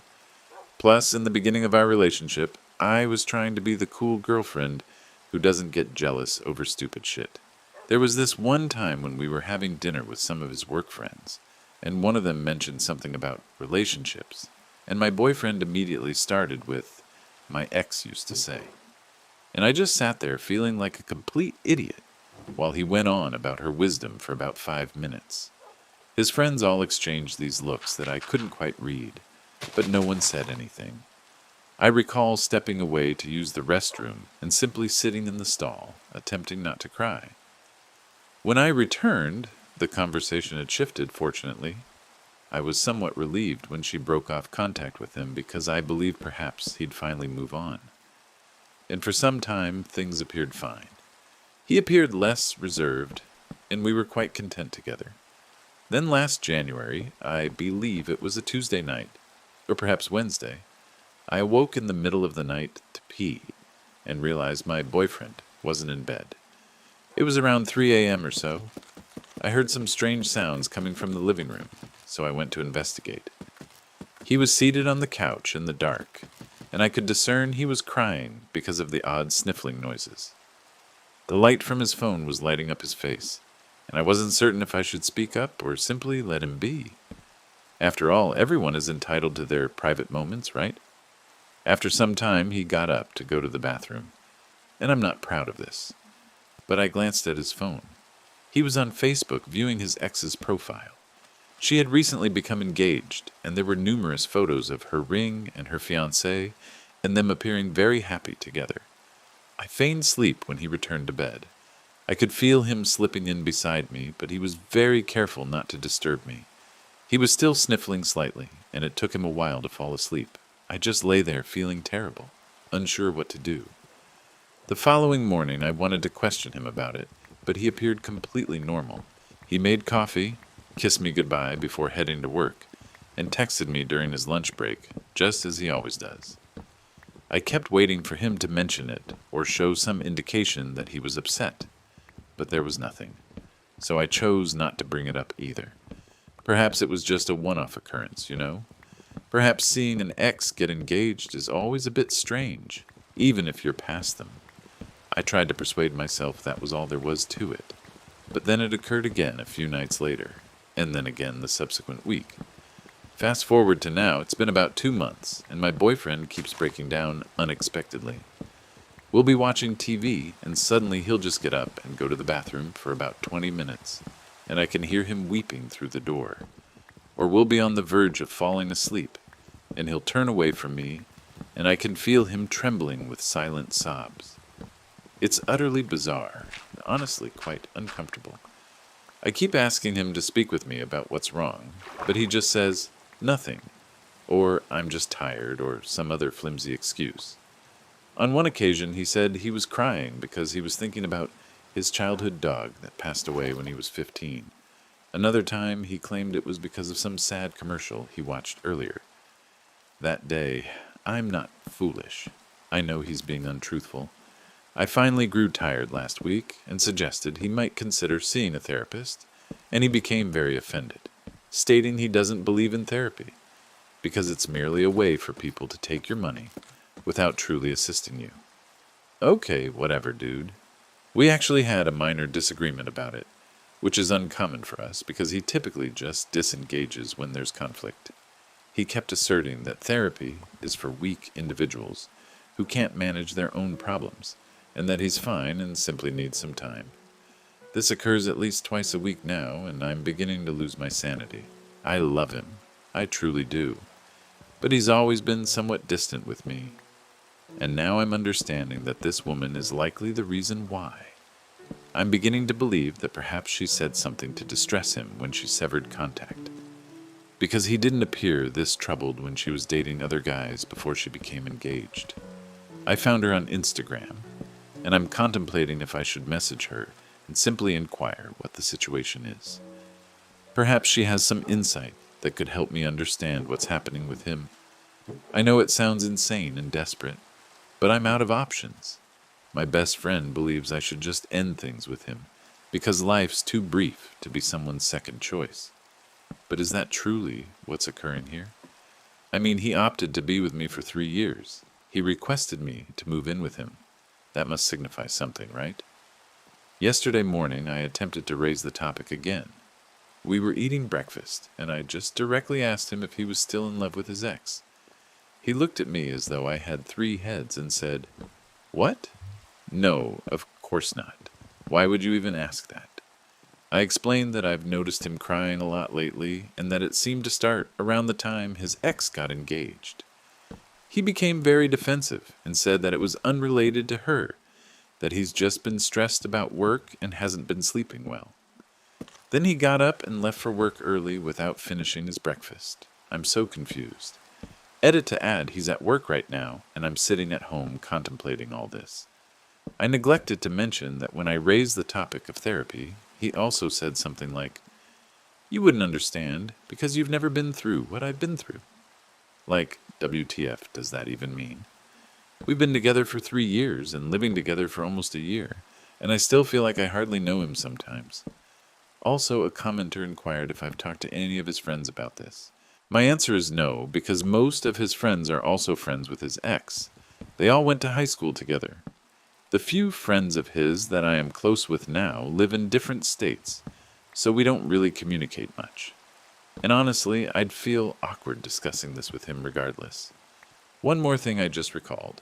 A few months ago, before all this started, he mentioned that his ex had texted him unexpectedly to reconnect.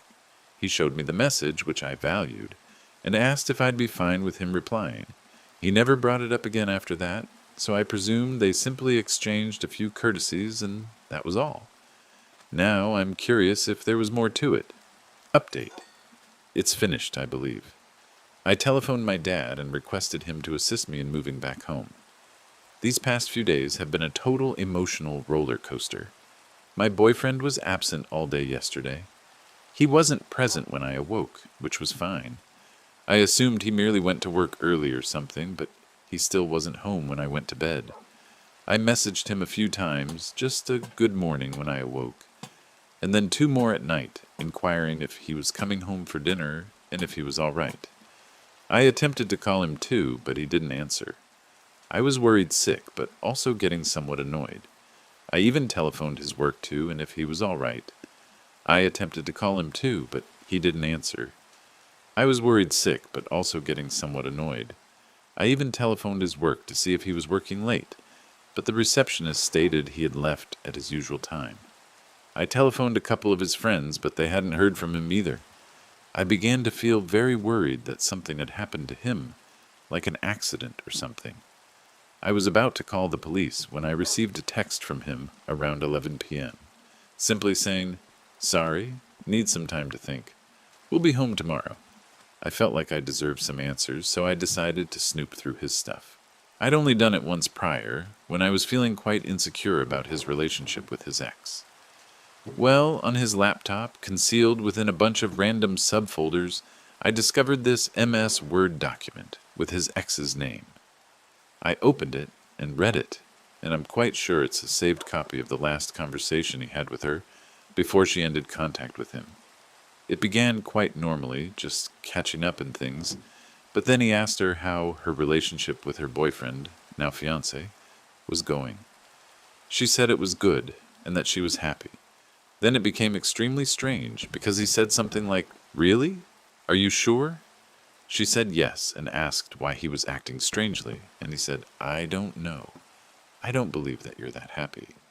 I cannot recall everything precisely because my mind was reeling while reading it, but he essentially told her that her fiancé would never treat her as well as he did, and that they'd known each other for so many years and managed to remain friends after their breakup, that they'd helped each other mature as individuals, and that she should truly give him another chance.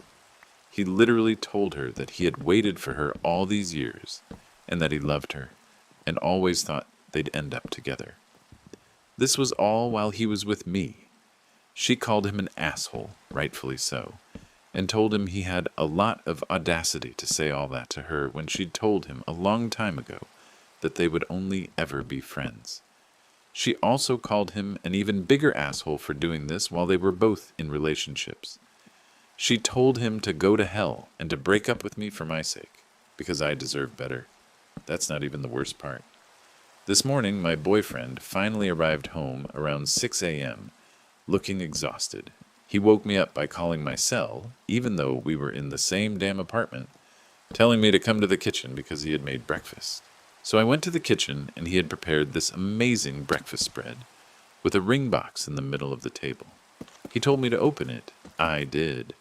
It was an engagement ring. He said something cheesy like these last 3 years, with me, have been an adventure, and he hopes to keep making new adventures with me. I guess that's when I snapped out of whatever fog I had been in, and I just exploded. I demanded to know where he had been all day yesterday, why he wouldn't contact me, why he had been crying over his ex for the last 3 months. Everything. And get this, he got angry at me for being mad. He had the audacity to say that I should be happy because he was proposing, and wasn't that what I wanted? I asked him why he would propose when it's so clear that he'd prefer to be with his ex. His response? She's clearly moved on, so it's time for me to move on too. I've never been this angry in my life. I've been so patient with this man and tried my best to be understanding. I've literally given him all I had, but I'm not going to marry him just to be his fucking consolation prize. It's quite ironic, because if he had proposed like 4 months ago, I would have been over the moon. Now it has simply shattered us. So I called my dad, crying my heart out, and he's on his way to help me move my stuff back to my parents' house. That's it. I'm a total wreck. But I think it's just because all the wrong and twisted things in this relationship are finally impacting me, and it took me so long to realize it. Meanwhile, my, I suppose, ex-boyfriend is just on the couch with his laptop as if nothing had occurred. I don't even know how to deal with all of this. While I was packing some of my belongings, he simply sat there asking why I was overreacting and saying that I was discarding something good for no reason. When I mentioned the document I discovered, he became very defensive and said I had no right to look through his private files. Then he attempted to explain that the conversation took place a long time ago and that he was in a different mental state at that time. But when I indicated that his reaction to her engagement demonstrates that he's still not past her, he simply shut down and ceased speaking to me. My dad should be here in a couple of hours. I've packed most of my important things, but I'll have to come back for the rest later. I honestly don't even know what to say to my ex-boyfriend before I leave. Part of me wants to scream at him for wasting 3 years of my life, but another part of me just wants to get out of here as quickly as possible. Thank you all so much for helping me see how unfair this whole relationship was. I read every one of your comments, even if I didn't respond to them all. Several of you predicted this exact scenario, saying that he was only with me because he couldn't have her, and I didn't want to believe it, but you were right. Update 2. I took a break from Reddit for a while, needed to clear my head, but logged in today to find a few PMs asking for another update, so here goes. My ex went more or less crazy after I moved back home. The first week after I left was actually pretty calm. He texted me a few times asking me to come back, saying we needed to talk, but I didn't respond. I was staying in my old bedroom at my parents' house, just trying to process everything that had happened. My mom was being super supportive, making me all my favorite foods and not asking too many questions. Then the weirdest things started happening. He started sending messages to my friends, some of whom are mutual friends, asking to use their Skype accounts to talk to me. He told them that I stole some things from him when I moved out, and he needed them back. I received numerous phone calls from my friends inquiring about this. They all assured me they knew I hadn't stolen anything because that's not at all like me, but they wished to know why he was so eager to reach me. I wasn't prepared to recount the full story. Frankly, I didn't believe anyone would credit it, so I simply informed them that I didn't understand what was happening, but implored them not to provide him with their Skype accounts. Several days later, the phone calls began, all from unfamiliar numbers. I didn't answer any of them, but one day I would have around 20 missed calls from one number, then another 20 or more from a different number the following day. It became so severe that I had to configure my phone to only permit calls from specific numbers in my contacts. Otherwise, they would go directly to voicemail. Even if he couldn't contact me, he managed to make me feel quite isolated and paranoid. I genuinely don't know what his ultimate goal was here. Did he believe that if he badgered me sufficiently, I would relent and speak with him? Did he truly believe that I had stolen something from him, or was that merely an excuse to make contact with me? None of it seemed logical. There was one particularly unsettling incident where I met a friend for coffee, and I could have sworn I saw his car in the parking area. I indicated it to my friend, but by the time we glanced again, it had vanished. Perhaps I was merely being paranoid, but it unnerved me. I began exercising greater caution about my whereabouts and whom I informed about my plans. After roughly 5 days of this nonsense, I broke down and told my mom everything that occurred. She didn't say much. She mostly just let me talk and cry it out. Afterwards, she told me that I had made the right decision, but that there was absolutely no reason why I should be going through this alone. She said that she didn't want to push me to tell her what happened until I was ready, but that the best thing I could be doing right now is spending time with people that love and support me. So after going with me to get my phone number changed, she encouraged me to start calling my friends and telling them what happened, and to just spend time with them more in general. I had it stuck in my head that everyone would side with my ex and tell me that I made a terrible mistake, that his intentions were good, and I blew things out of proportion by thinking that he only proposed because his ex-girlfriend got engaged. But I was actually overwhelmed by my friends' responses. Apparently my ex had been telling everyone that we broke up because I had major jealousy issues over his ex. But once they heard my side of the story, I was actually surprised by how many of them said that it made sense. They've all told me that I've done the right thing and that they'd support me no matter what. I just felt this huge sense of relief and have been making an effort to go out more. So that's essentially it. I'm just going through the motions, and I'm going to make an appointment with a therapist.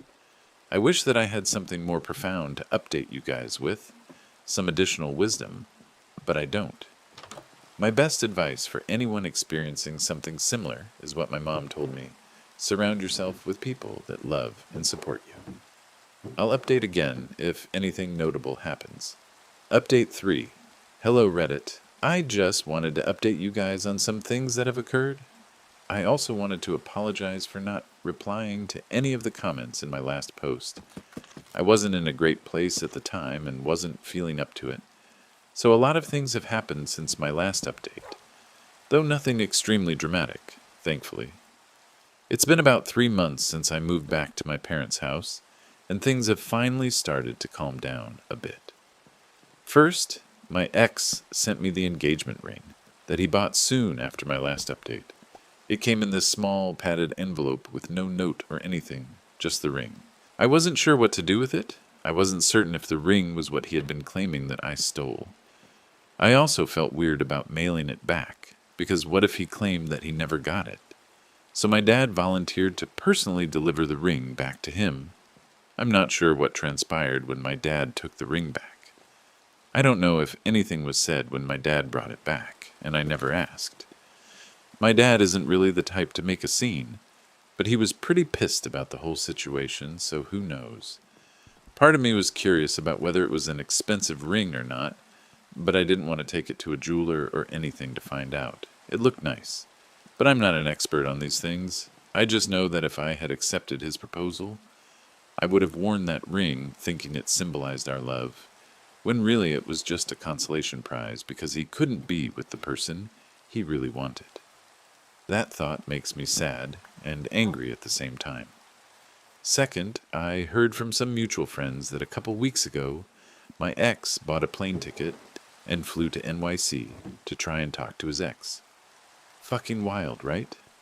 Somehow he found out the name of the company that she worked for, looked up its location, and waited in front of the building all day like some kind of stalker. I have no idea what happened, but apparently there aren't any signs of her coming back with him, so I'm assuming that it didn't go very well. I can't believe that he did that. And I can't believe that I dated someone that was that crazy for 3 years. But I guess it helps each time I hear something like this, because it reinforces the fact that I did the right thing. One of our mutual friends, who is still close with him, told me that after he got back from NYC, he was a mess. Apparently, he got drunk at a bar and started telling everyone that he'd lost the two most important women in his life, and that he didn't know what to do. He even tried to get this friend to talk to me on his behalf, but the friend refused. I'm grateful for that, at least. I don't need any more drama in my life.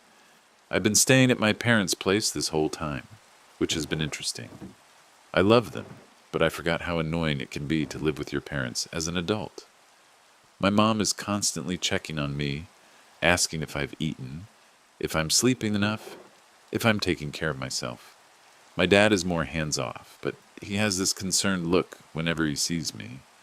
I know they mean well, but sometimes it feels a bit suffocating. I've started looking for my own place, just a small apartment where I can have some privacy, but the rental market is brutal right now. Anyway, this brings me to where I am now. I started a paid internship with the chance of getting hired full-time about a month ago, and I love it. The company is pretty small, only about 20 employees, but everyone has been super welcoming.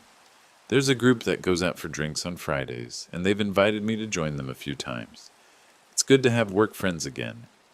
My previous job was remote, so I didn't really get to interact with my coworkers much, and I'm a bit embarrassed to admit that I'm attracted to the guy who hired me, who's about my age. There's nothing happening, and I'm certainly not ready or willing to be in a relationship. It's simply the fact that he is the kindest, most well-mannered person I've ever met. He's always positive, polite, and smiling, so it's impossible not to be in a good mood around him. So it's not that I believe my next relationship should be with him, or that I have feelings for him. It's just that I've realized that the kind of person I should be looking for is someone who makes me feel good, just by being around them. Thanks for reading all of this. I don't believe I'll be providing another update unless something major occurs, which I hope it doesn't. I'm somewhat over the drama at this point. On to the next story, guys. I've been living with my girlfriend for more than 2 years now, and we've been together for around 6 years since meeting in college. We've both been out of college for some time now, and I was quite content with my life generally. Or at least I was until this mess occurred and completely upended everything. For some background, we met at a party during our junior year. We hit it off right away, started dating, and just kinda never stopped. Things were good for the majority of the time. Of course, we had our ups and downs like any couple, but nothing significant. After graduation, we both found respectable jobs in the same city, so we chose to move in together. That was roughly 2 years ago, and honestly, things were progressing well. We discussed marriage a few times, but never seriously. We had a pleasant routine established, shared a dog, and I even purchased a house about 10 months ago that we've been renovating together. Then one of my friends who moved out of the country a few years ago announced he was returning for a visit. I offered for him to stay with us since he didn't have anywhere else to go, and hotels here are costly. My girlfriend has never met Larry, not his real name, obviously, but she sort of knew him through me because Larry and I would Skype occasionally, and she was often present during those calls.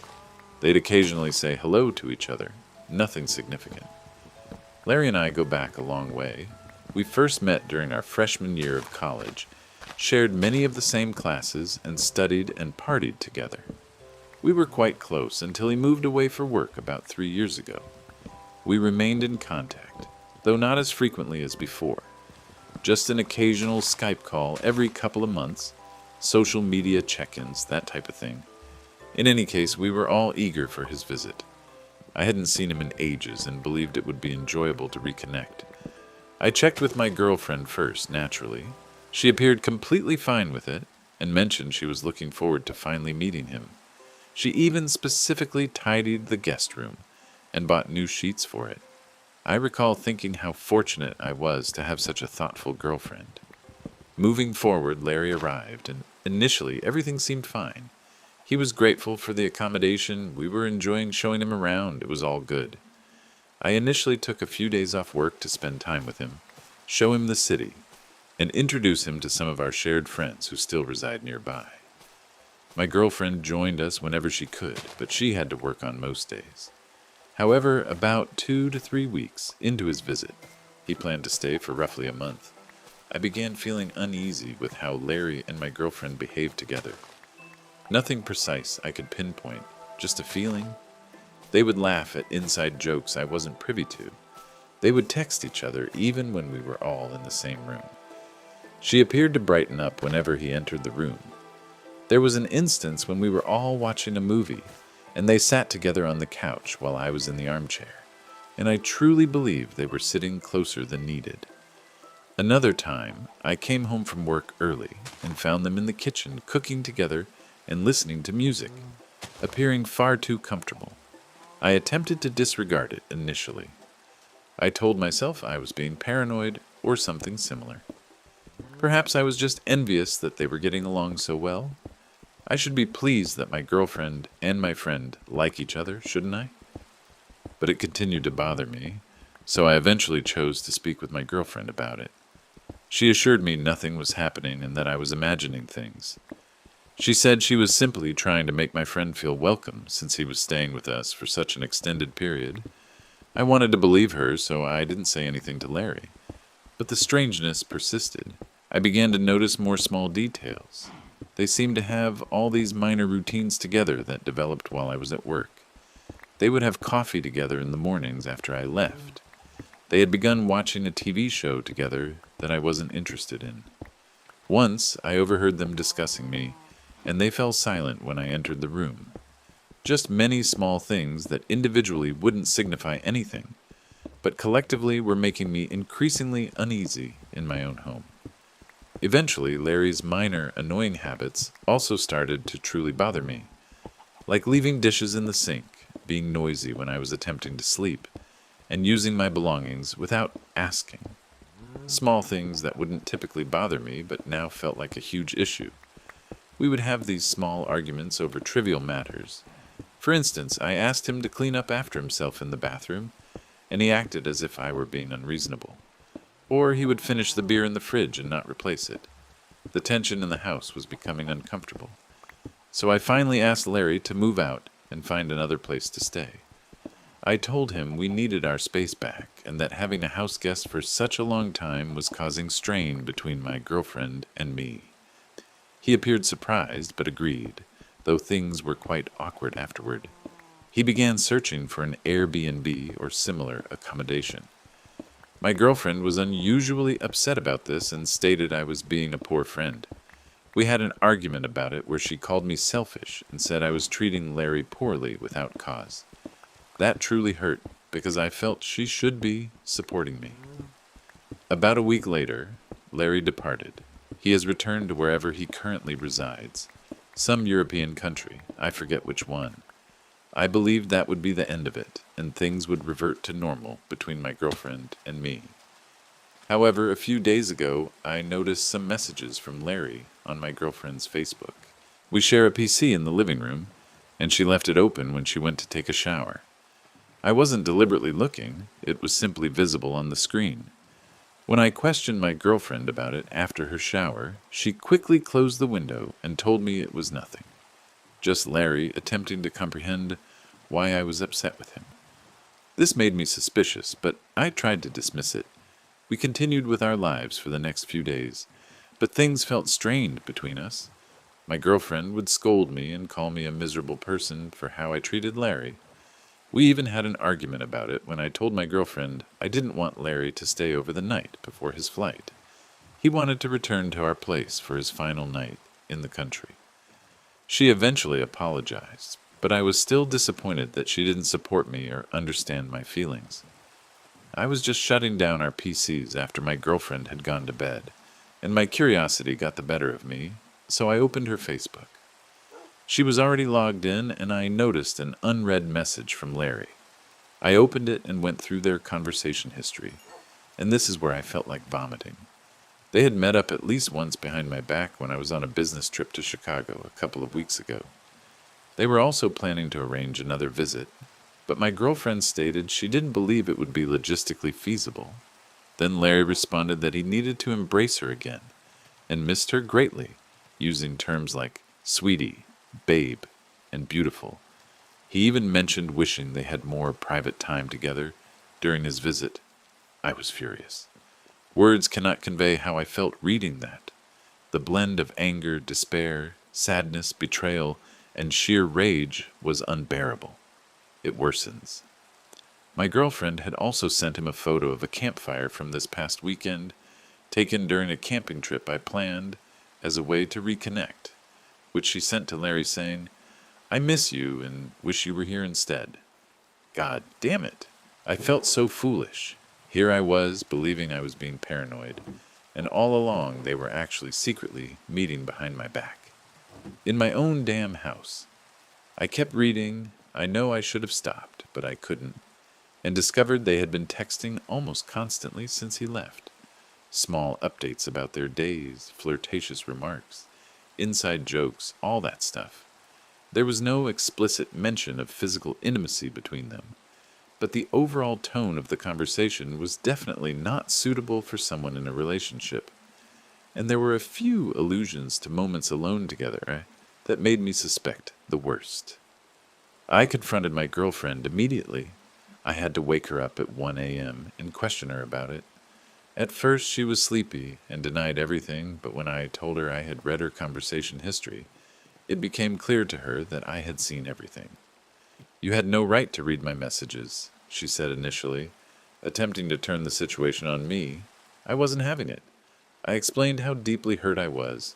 I hosted this guy and showed him a good time for a month, and even after all of this, she told me I was the crazy one.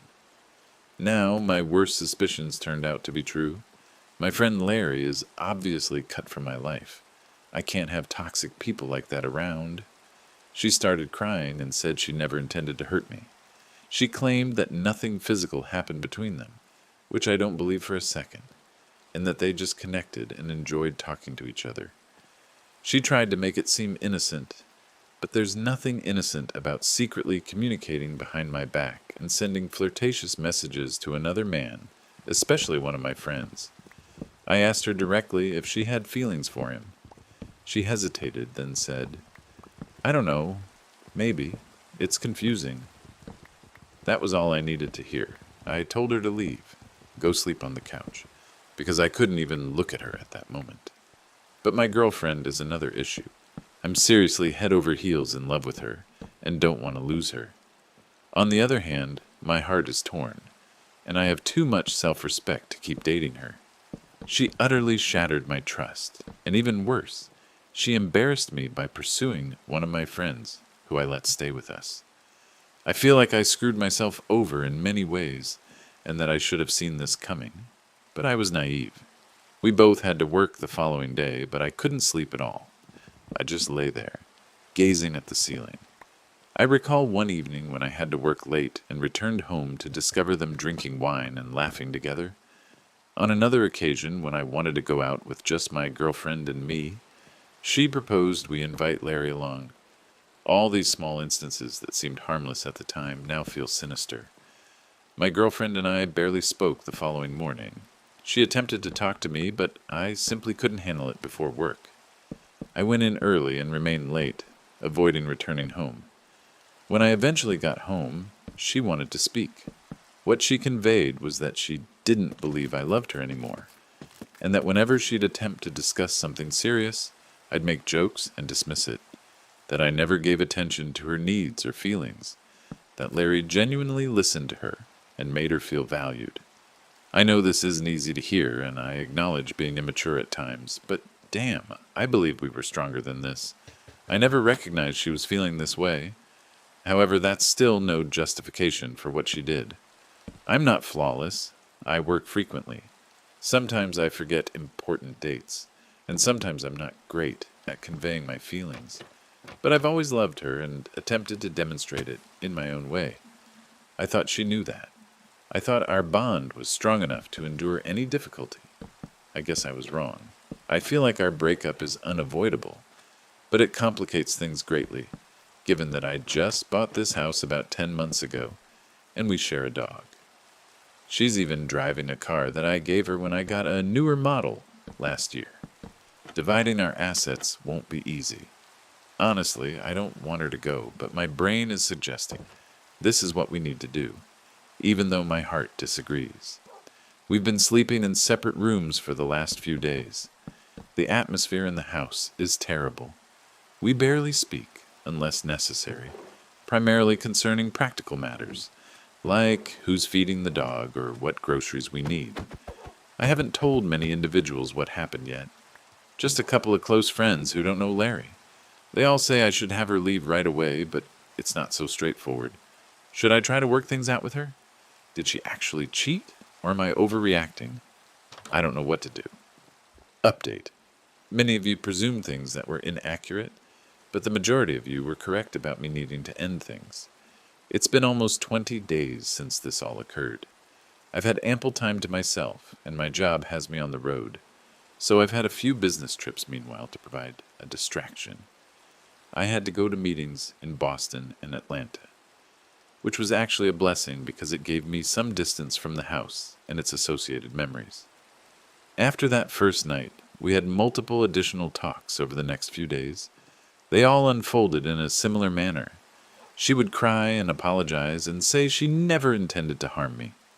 I would ask for further specifics about what happened between them, and she would either become defensive or give unclear responses that didn't truly reveal anything.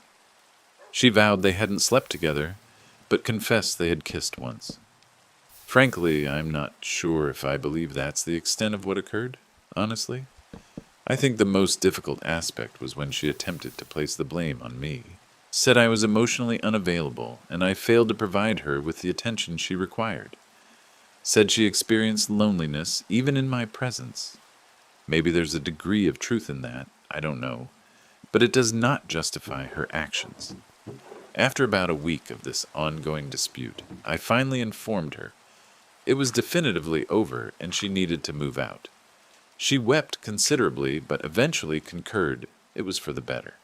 She's currently residing with her sister until she locates a new residence.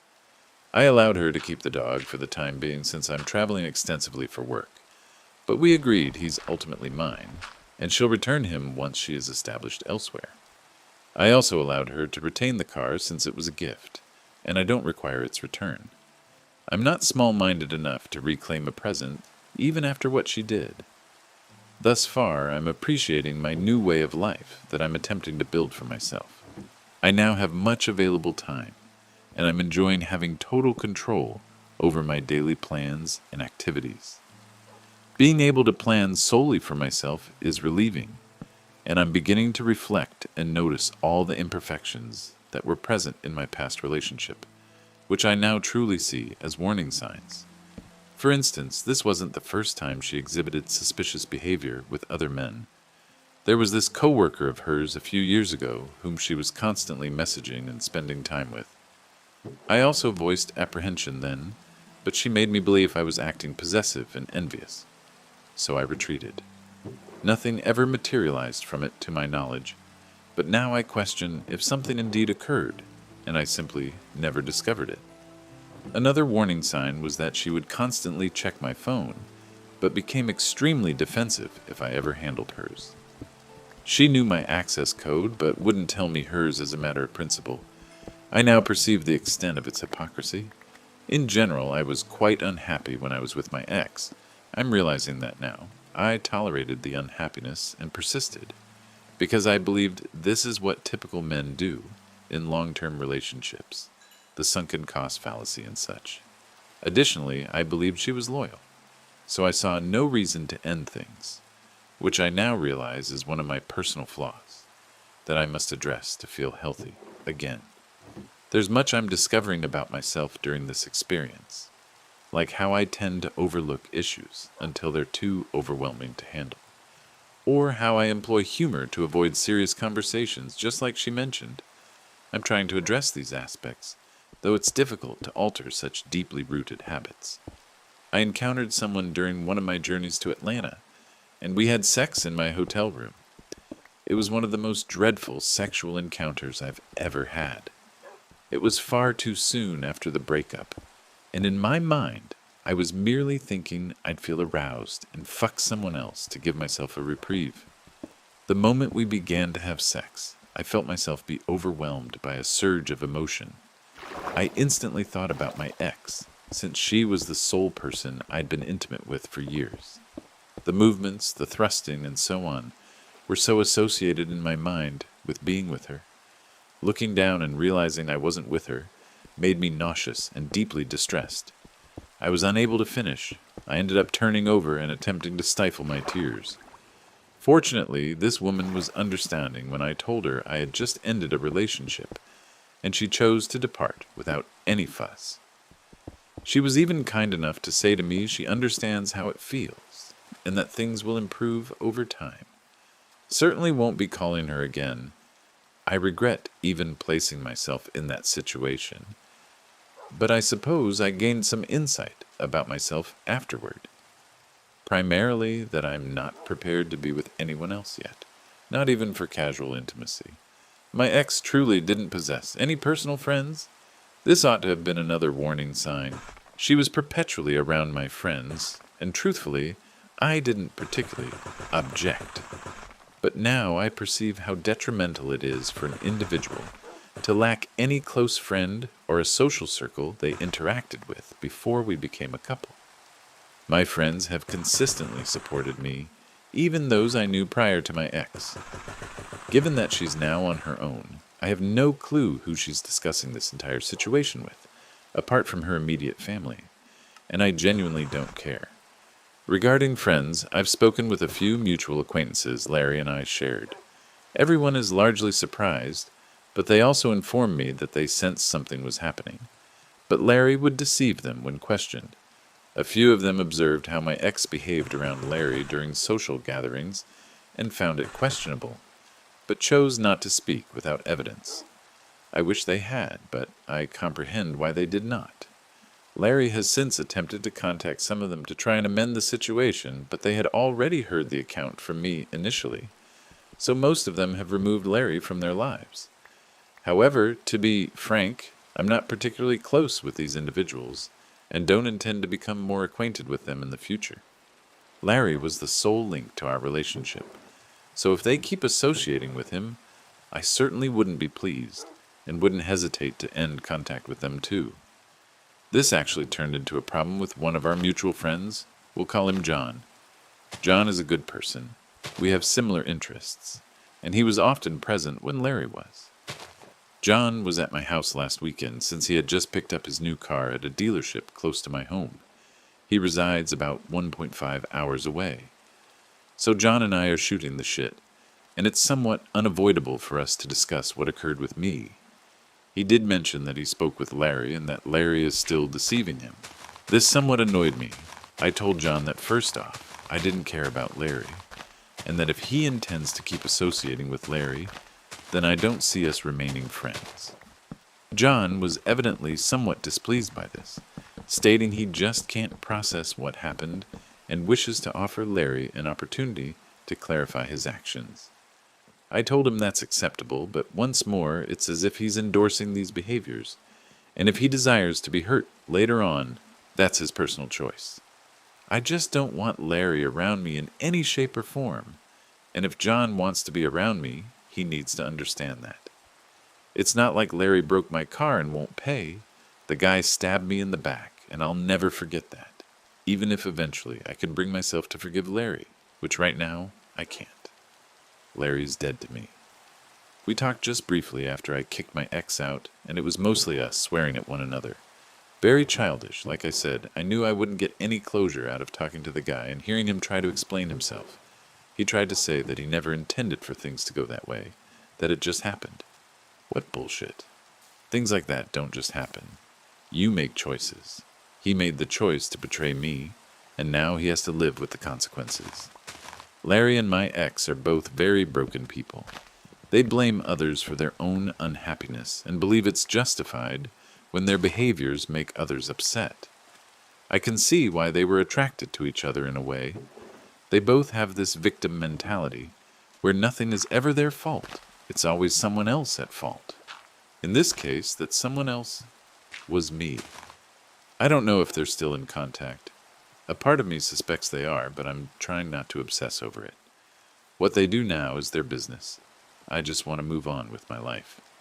Now, as for me, well, my head is a fucking tornado for roughly 12 hours each day.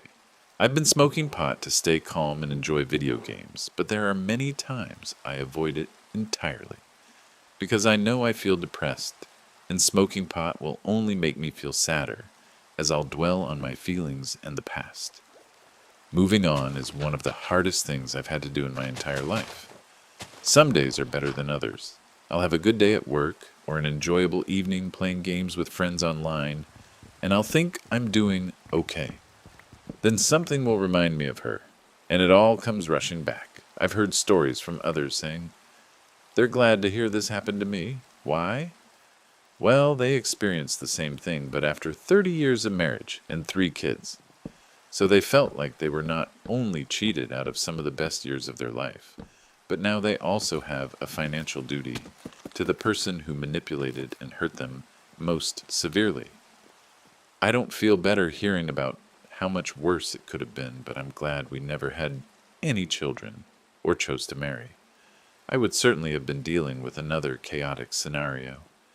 And here's another surprise. My ex's sister, just 2 years her senior, did precisely the same thing at the start of this year to her own husband just a couple of days after we got back from their destination wedding. She met another guy at their wedding and decided he was the one for her, fucked him. Still proceeded with the wedding, and after everyone returned, she ended things with her husband. I wasn't aware of the whole story, and at that point, we had just moved into our new place, so I asked her to stay with us until she could get back on her feet. When she began seeing this new guy, I was quite uneasy about it. This was further complicated because she was living here and showed no signs of planning to move out. I had to guide her sister on how to get a loan for a down payment, how to speak with landlords, and so on. A very immature family. This should have been another major red flag, but I disregarded it and had to face the consequences. My parents have been great too. They were never fond of my ex. It turns out parents sometimes do know best, but they've been careful not to say, I told you so. My dad helped me move some of her larger belongings to her sister's home, and my mom has been providing me with home-cooked meals that I can freeze and reheat. Uncertain if I'll provide another update. Still attempting to determine my next steps. Next story. My BF and I have been together for about 2 years now. Well, he counts it as 2 years, but I only count about 1.5 years because we were just friends with benefits for the initial period.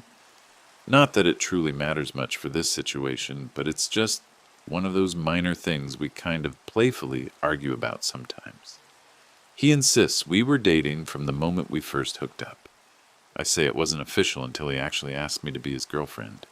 He's my first serious relationship since my divorce. Yeah, I'm already divorced at 22. It's complicated, and I'll get to that. Things have been mostly good between us. He's super sweet most of the time, thoughtful, has a good job, and gets along with the few friends I have. He's traditional in many ways, very family-oriented, wants to do things properly, calls his parents about twice a week, spends holidays with his family, that kind of stuff. I should mention that I don't speak to my parents, haven't spoken to them since I was 16. I won't go into detail about why right now, but trust me when I say they're horrible people, and me never speaking to them again is them getting off lightly. Seriously. The shit they did was awful, and I've spent years trying to deal with it. I still have nightmares sometimes. When I was 16, I managed to get out by literally marrying my best friend. That's the legal age for marriage in our country. He knew what was happening, saw all the shit firsthand, and wanted to help me escape. We agreed that marriage was pretty much the only way I could legally get away without being pulled back home. I'd tried running away before, and that didn't turn out well at all.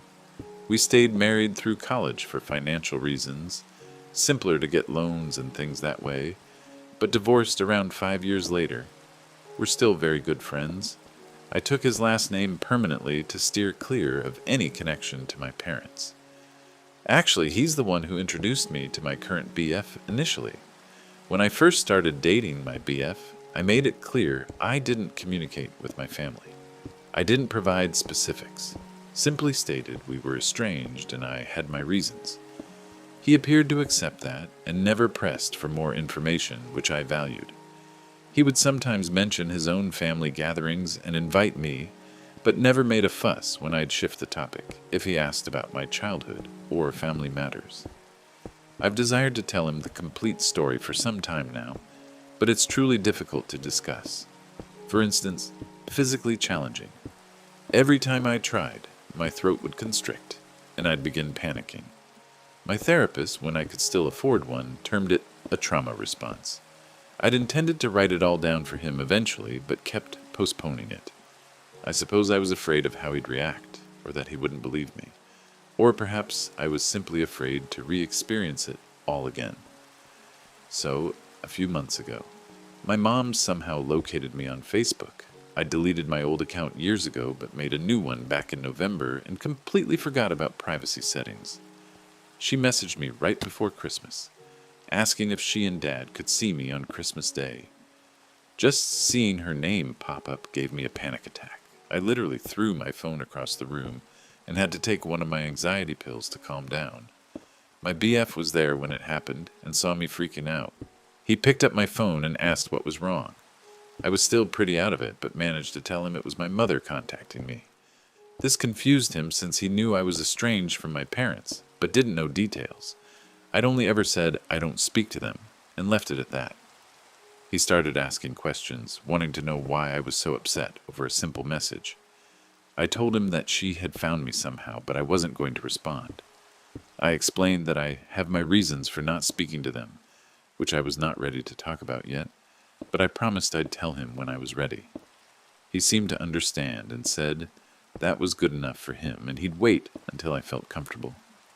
I blocked her on Facebook, changed all my privacy settings, and tried to move on with my life. The whole thing did rattle me, though. For a couple weeks after, I was jumpy and had trouble sleeping. My BF noticed, but didn't push me to talk about it. He was actually really supportive. Made me tea when I couldn't sleep, held me through a couple nightmares, that kind of thing. It made me feel like perhaps I could eventually tell him everything. My BF and I moved in together around 3 months ago. Things have been good for the most part. Last week he mentioned our anniversary was approaching and asked if I wanted to do something special. I was considering maybe just a pleasant dinner at home, but he insisted on taking me out somewhere fancy.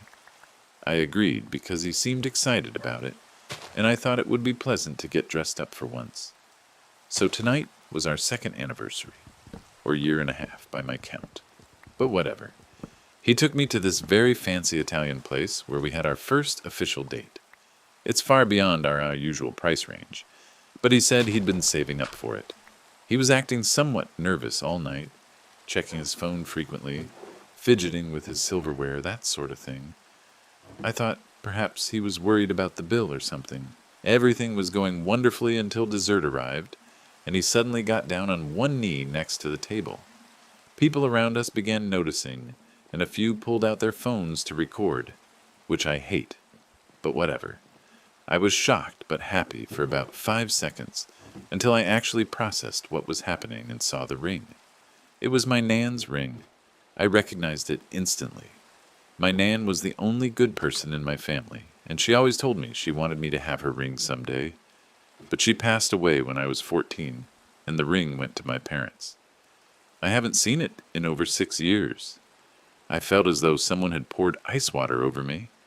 I simply froze, gazing at the ring as he was saying something about loving me and wanting to spend his life with me. I don't even remember his exact words because all I could think was, how the fuck does he have my Nan's ring?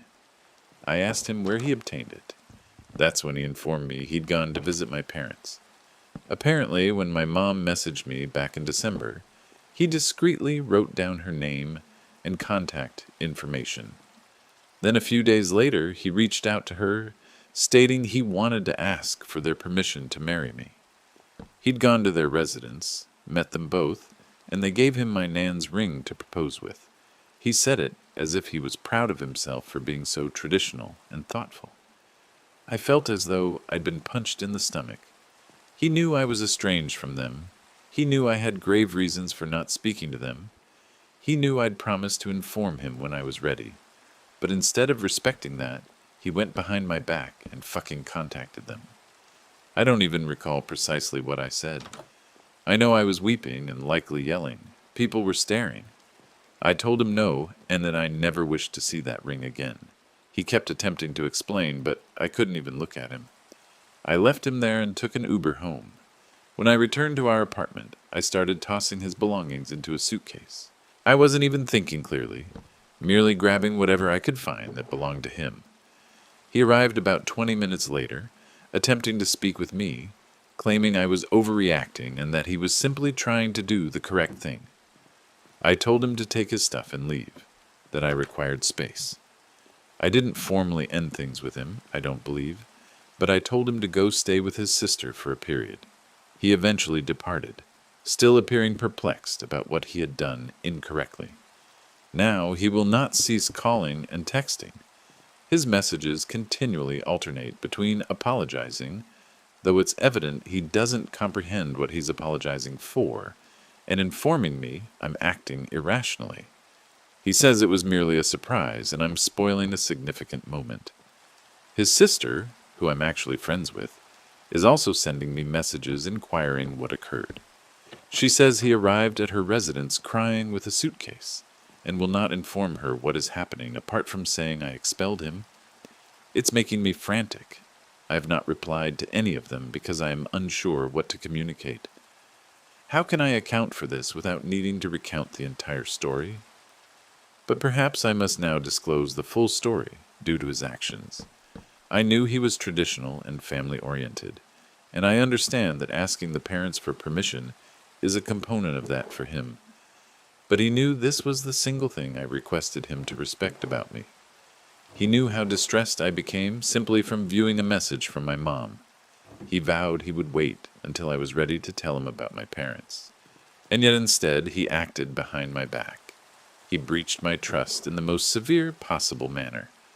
From his messages and voicemails, I can tell my parents fed him some fabricated story about me. His texts mention how they're actually nice people, and from his voicemails, I can discern that my parents fed him a false narrative about me. His texts also mention how they're actually nice people and how they told him I ran away because they grounded me or some nonsense. He's talking about my dad walking me down the aisle someday and my parents meeting our future kids. It makes me physically sick to read that stuff. One of his messages stated, they just want to reconcile. They miss you and want to be part of your life again. While another message said, everyone makes mistakes as parents. You can't hold a grudge forever. It's like he thinks he knows better than me about my own fucking life. The worst part is he told them all about my life now, my workplace, my occupation. He shared information I've spent years hiding from them. Thankfully, he says he didn't give them my direct contact details or address. Still, they now know what city I'm in, what company I work for. They could locate me if they wanted to. I feel so betrayed. He's known me for 2 years. He knows I'm not some unstable person who makes stuff up. Yet after just one meeting with my parents, he's convinced himself that I'm the one lying or exaggerating. I love him. Or I did. I don't know anymore. Only this morning I was thinking about our future together, and now everything feels tainted. I love my Nan, and having her ring would have meant so much to me under different circumstances. Yet knowing how he got it just makes it feel wrong. I don't even know if I'm being clear here. My thoughts are all muddled. I've been typing and deleting and retyping for hours. I keep wondering if maybe I'm overreacting. Yet then I remember what my parents did, and I know I'm not. What he did was a huge violation of trust. Please help me sort this out. I need someone to put things in perspective, or simply give me some advice. Typically, I'd talk to a therapist about this kind of stuff, but it's the middle of the night, and I haven't been to therapy in years. I know this is lengthy and probably a mess, but I'm not thinking clearly right now. Thanks for reading if you've made it this far. Any advice would be welcomed.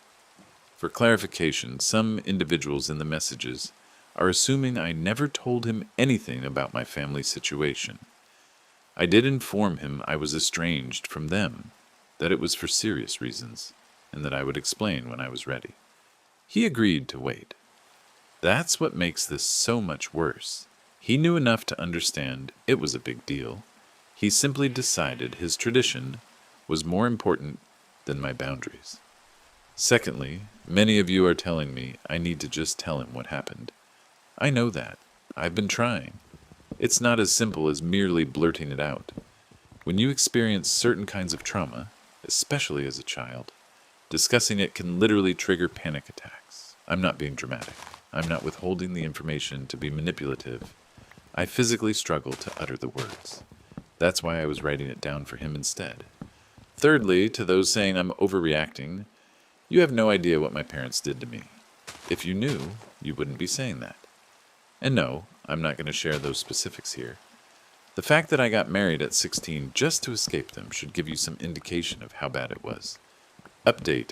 For people saying I need to communicate better, yeah, no kidding. I understand that I should have told him everything sooner. Not being able to talk about trauma isn't an excuse, but it is a reason. Anyway, a lot has occurred in the last few days, so here's what transpired. After I made my post, I spent most of the night simply crying and reading all his texts. I didn't respond to any of them because I knew I wasn't in the proper frame of mind. The next morning, I called out sick from work because I was still unable to stop weeping. My boyfriend tried to come by the apartment, but I didn't answer the door. He left flowers and a note saying he was sorry for startling me, but that he still couldn't grasp why I was so distressed. I decided I needed to inform him of everything, if only so he would comprehend why I responded the way I did. I wasn't sure I could do it face to face without collapsing emotionally, so I considered having someone else present for support. I called my ex-husband, the one who assisted me in escaping, because he witnessed everything and is aware of the entire story. I reasoned if I became stuck, he could help explain. When I called him, I discovered something noteworthy. My ex told me that my boyfriend had actually inquired about my parents approximately 6 months prior. My ex had told him it was my decision to tell him when I felt prepared, and my boyfriend had stated he comprehended and would wait. My ex didn't inform me of this discussion at the time because I had just invited my boyfriend to move in with me, and he didn't wish to spoil that for me. He apologized for withholding it from me and vowed not to do that again. This rendered me even more distressed because it signified my boyfriend had been contemplating contacting my parents for months. It wasn't merely an impulsive choice after seeing that Facebook message. He had been planning this behind my back for a long time. My ex came over the next day and we talked for hours about what to do. He was pretty pissed at my boyfriend and offered to just tell him to fuck off permanently on my behalf, but I said no. I figured my boyfriend deserved to at least know why I was so upset, even if we couldn't fix things between us. So I asked my ex to stay while I talked to my boyfriend, and he agreed. I texted my boyfriend and asking him to come over so we could talk. He replied almost immediately saying he'd be right there. When he arrived and saw my ex sitting in our living room, he got really pissy and asked why he was there. I explained he was there for emotional support while I told him what happened with my parents. My boyfriend wasn't happy about it, but sat down anyway, though he kept glaring at my ex like he was the problem. I took a deep breath and started by saying exactly what my parents did to me in the bluntest way possible. I won't write it here, but trust me, it was bad. Before I could even finish explaining everything, my boyfriend interrupted me, saying, "They told me you'd lie." He actually fucking said that to my face after I'd just opened up about the worst experiences of my life. My ex told him to watch how he was speaking to me, and my boyfriend said he'd speak to me however he wants, and told my ex to stay out of it. Then he turned back to me and told me he knew. He claimed that my parents said I was mentally unsound, declined medical attention, and was apprehended for unlawful acts as a teenager. They allegedly grounded me, and I fled instead of facing repercussions. It's utter nonsense. I've never been apprehended or involved in legal issues in my life. I've attended therapy on several occasions when financially able. My parents were the ones who were unstable, yet he was so persuaded by whatever narrative they presented him that he refused to even hear me out. I began weeping again, and my ex rose and informed my boyfriend he had 30 minutes to gather his belongings and depart, and if he uttered another word to me, his time would be reduced to 0. My boyfriend appeared as though he would dispute it, but then just marched off to the bedroom and started tossing his belongings into bags. He collected his things and departed without another utterance to either of us. Once he departed, my ex remained with me for some time to ensure I was all right. I was clearly distraught. I believed this person loved me and would trust my words, but instead he opted to credit my abusers after a single encounter with them. My boyfriend, now ex-boyfriend I suppose, messaged me later that evening apologizing for how events unfolded, but he still believes I'm not recalling my childhood accurately. He said my parents appeared genuinely pleasant and worried about me, and that I should contemplate mending the relationship with them. He actually possessed the audacity to state he was merely attempting to assist me by reintroducing them into my life. I did not reply. The following day, I checked my work voicemail and discovered my mother had called there looking for me. Apparently, they had attempted to visit, but I wasn't present. My manager found it strange, but recorded a message.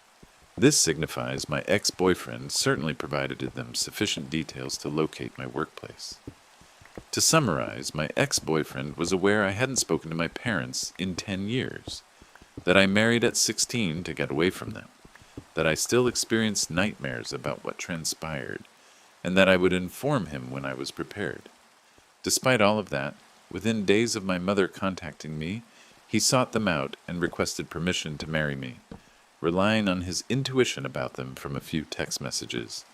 He trusted their falsehoods about me over everything he knew about me from our connection, and he provided them details about me, including my full name, occupation, and workplace.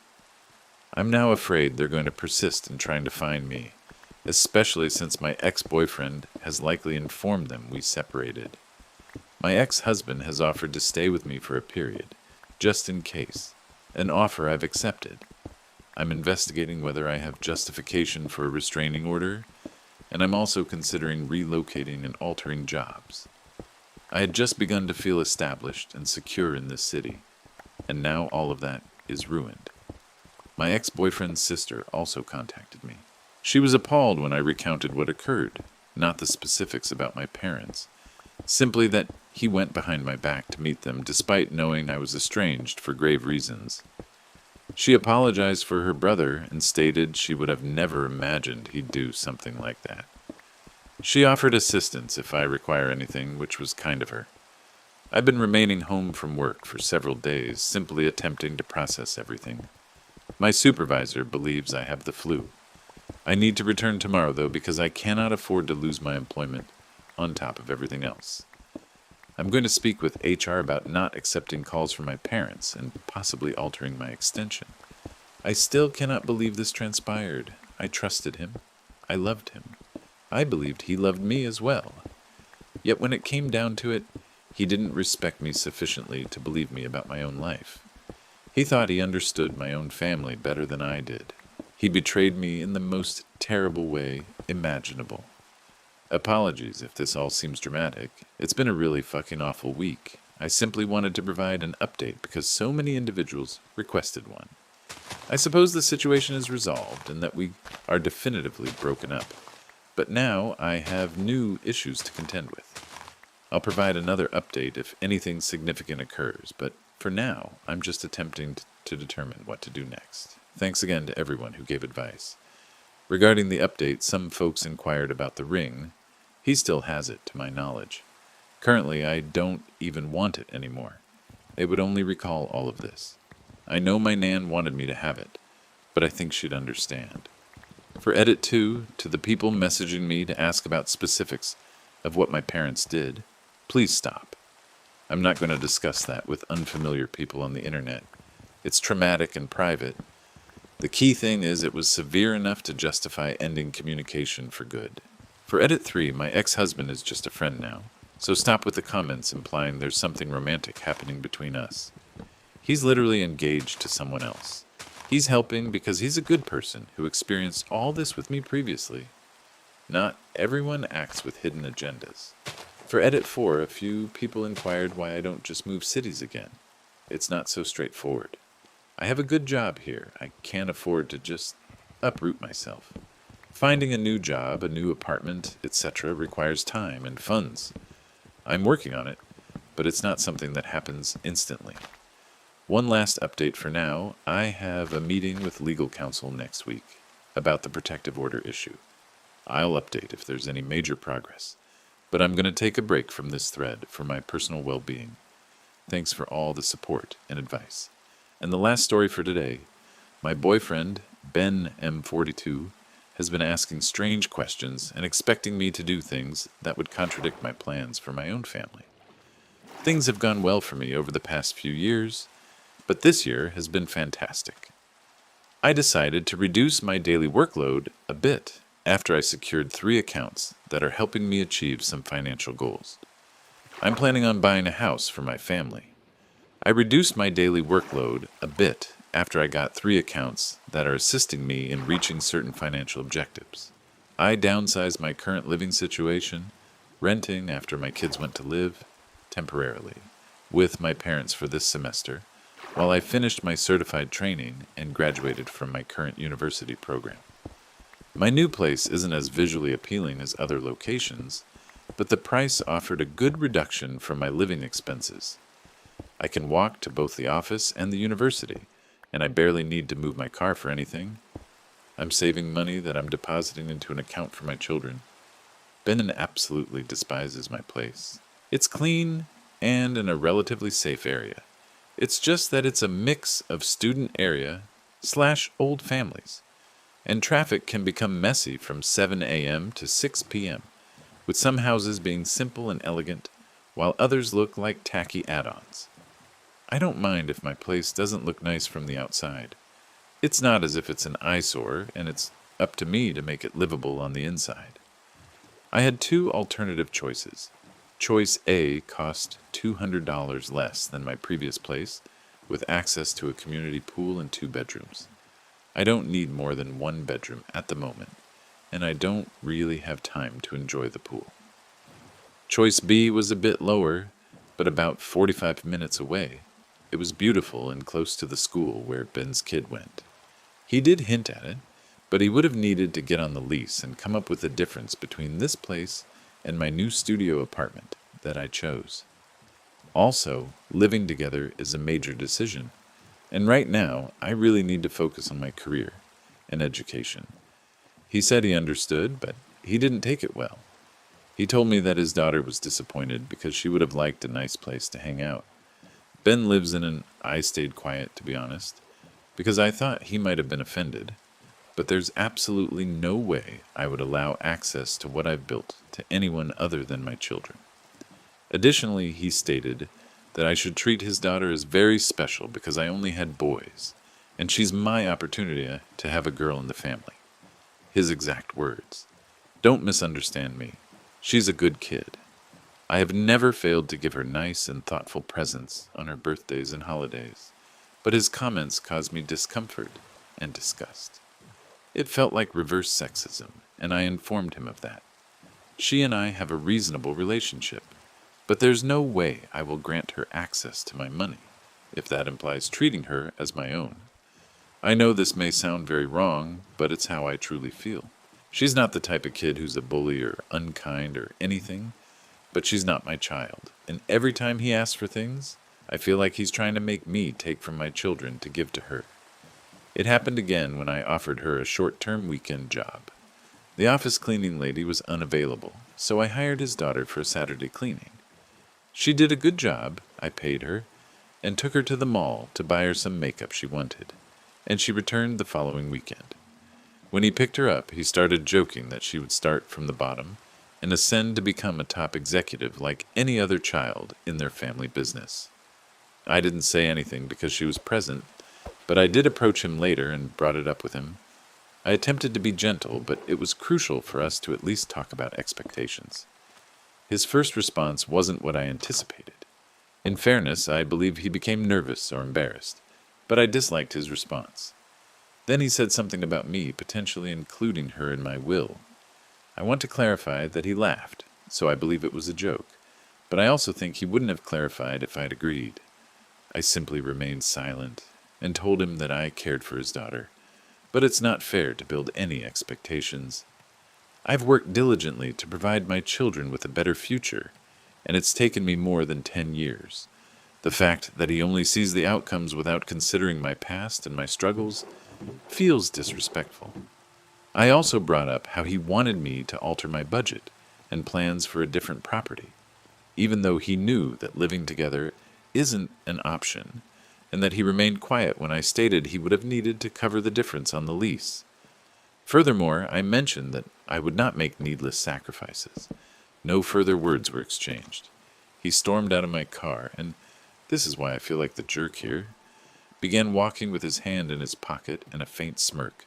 I had to drive slowly beside him to persuade him to get back inside the car, because I disliked Dr. David Banner scenes. He appeared like a kicked puppy. After I dropped him off, he has been sending me texts about being unfamiliar with what a blended family truly entails, suggesting I view his daughter as inferior, being a hypocrite, and bullying. This has disrupted my tranquility because I'm merely defending the legacy I've established, and having to do so against my partner simply doesn't feel right.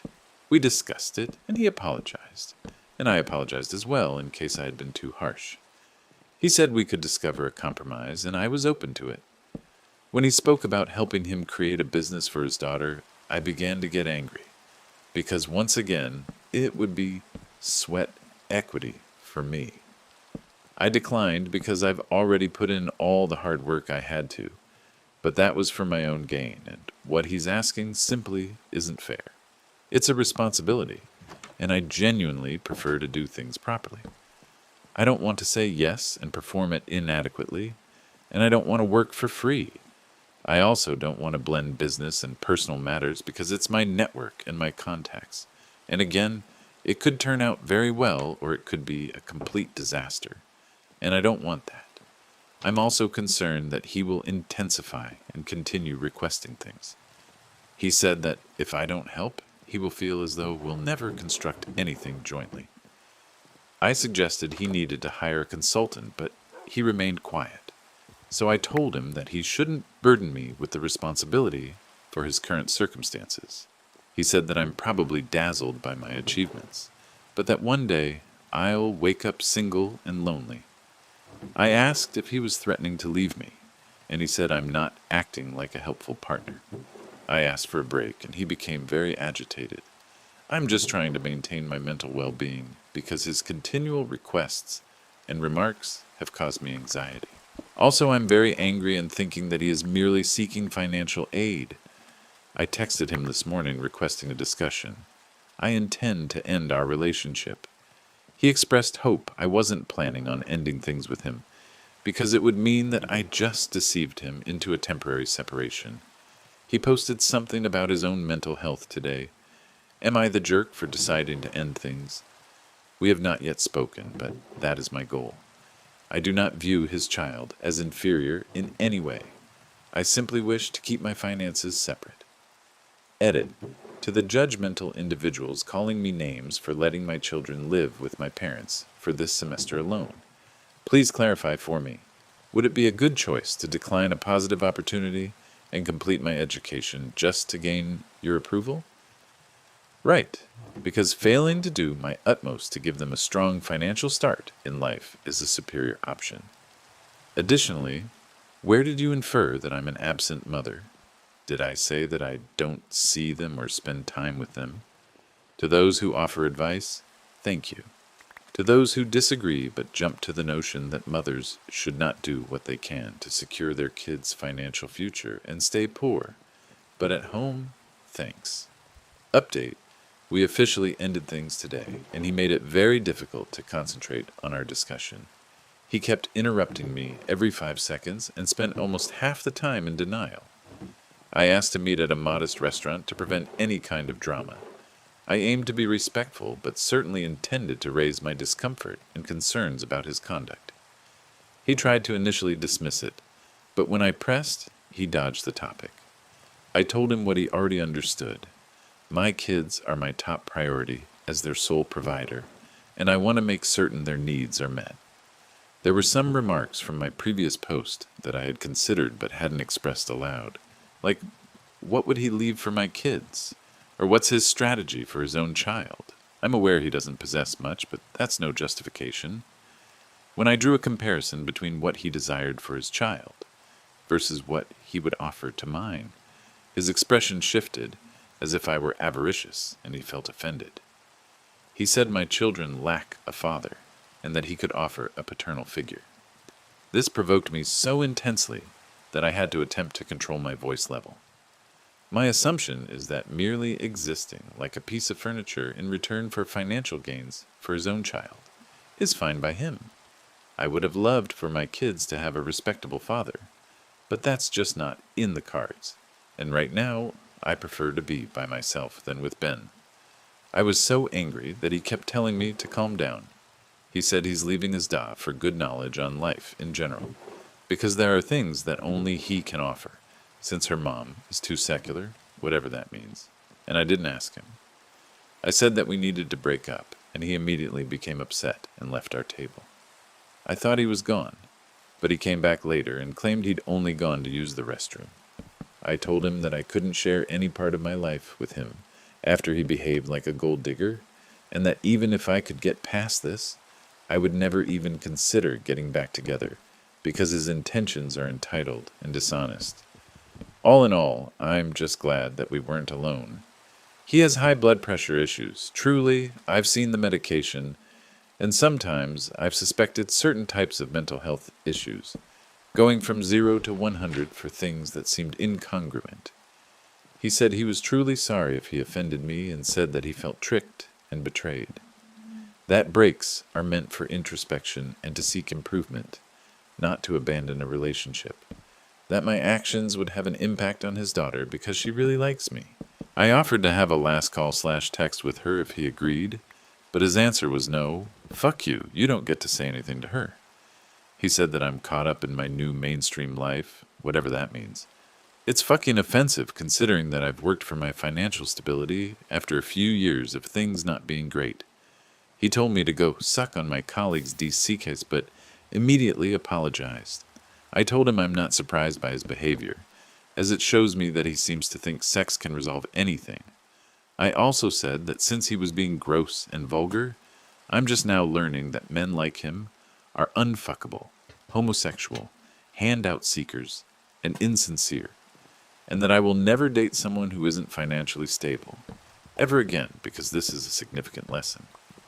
I wish that I could say that I had left him sitting alone at the table, but he departed first. When I was about to retrieve my handbag to pay for my food, he rushed to get his backpack and walked off very quickly.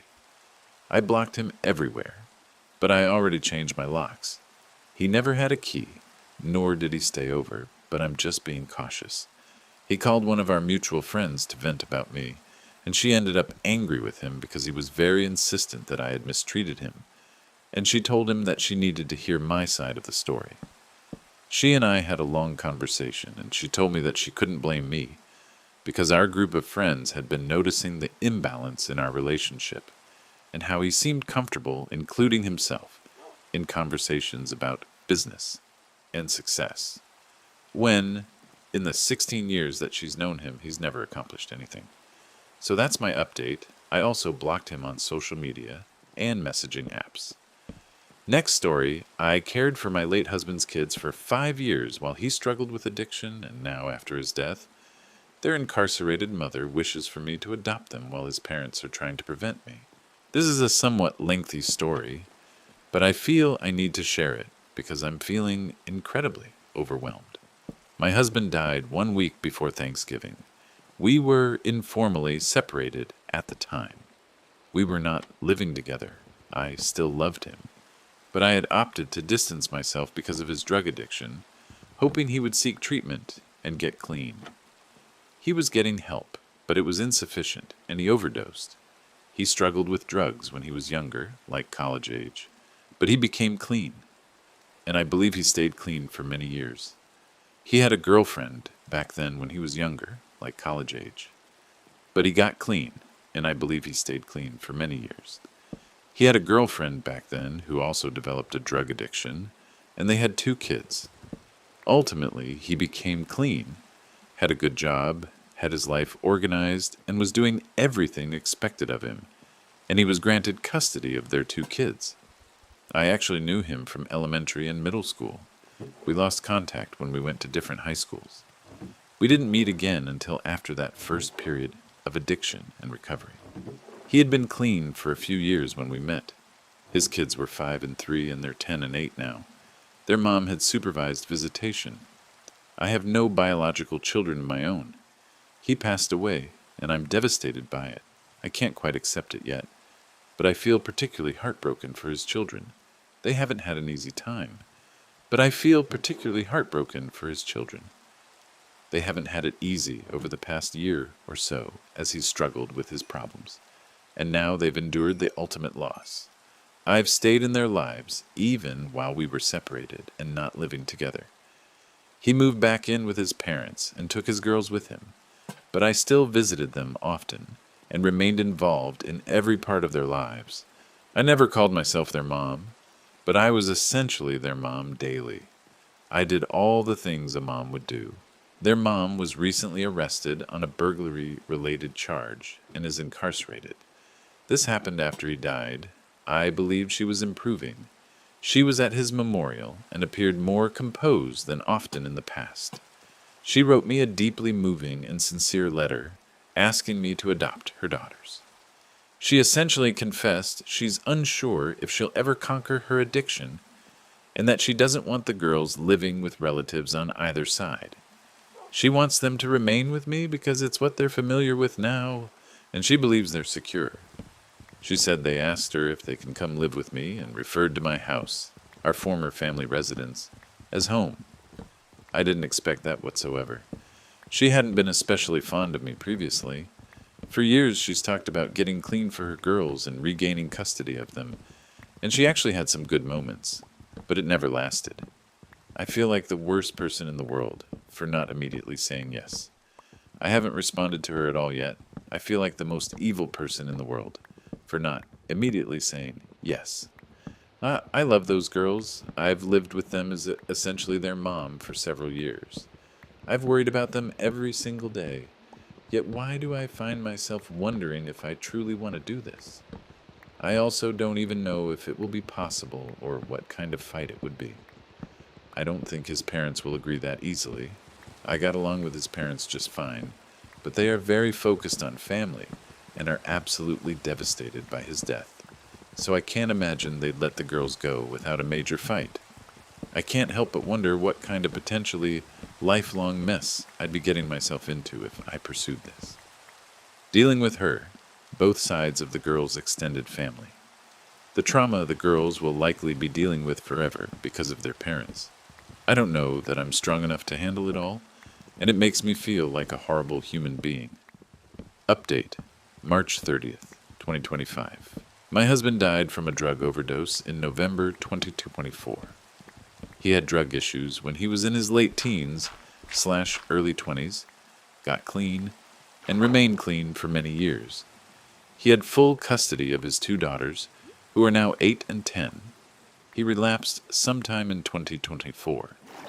He and I were separated and living apart when he died. I had hoped that he'd get things back on track and we could be together once more. The mother of his daughters is also a drug addict. She never managed to get and stay clean for any considerable periods. She's been arrested numerous times.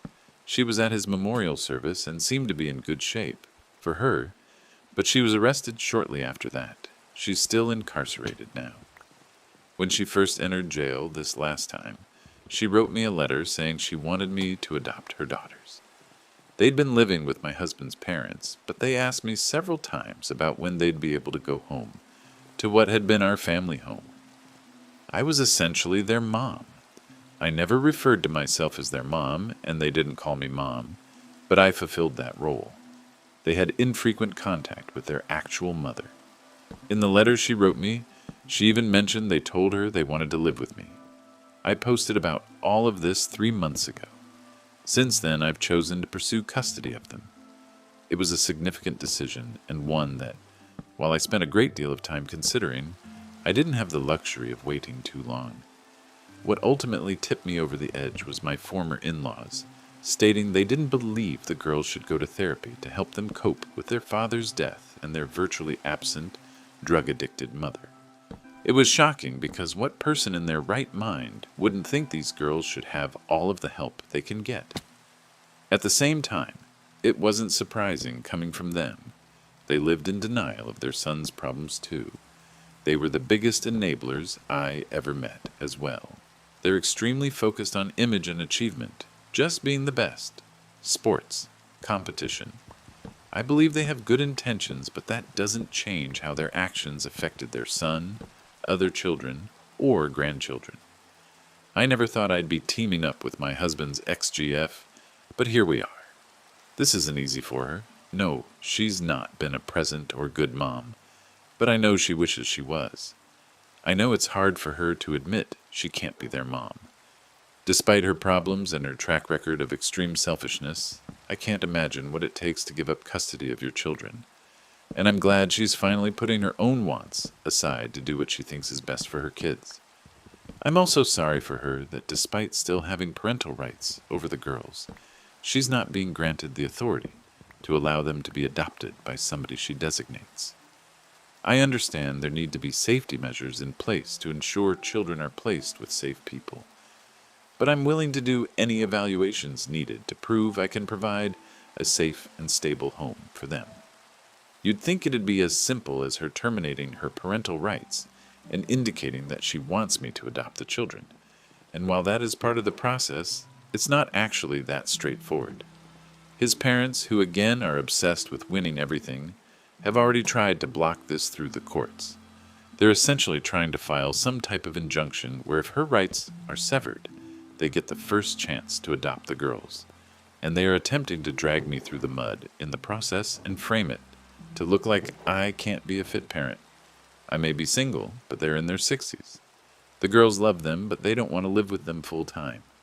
Until last summer, our home where they lived with me and their dad had been their home for almost as long as they could remember. I'm not wealthy. I support myself just fine, but I don't have the reserves to fight this if they really want to push it that far. And what's annoying is, I still get the sense that ultimately they're doing this just because they want to win. And they also have an obsession with family and their family name. I never indicated any desire to sever the relationship between them and the girls. Even if I don't necessarily like or agree with certain things about them, I told them directly that I felt we all could and should be part of the girls' lives. The girls do love their grandparents and their aunts, my husband's sisters, neither of whom has shown any interest in gaining custody of the girls. I think they need as many people who love and care about them in their lives, and that even includes their mother's family, who I'd also put up with for their sake. I'm just so frustrated, and this isn't something that most people can readily relate to. I fortunately have many people who support me, even if they also think I'm crazy for doing this.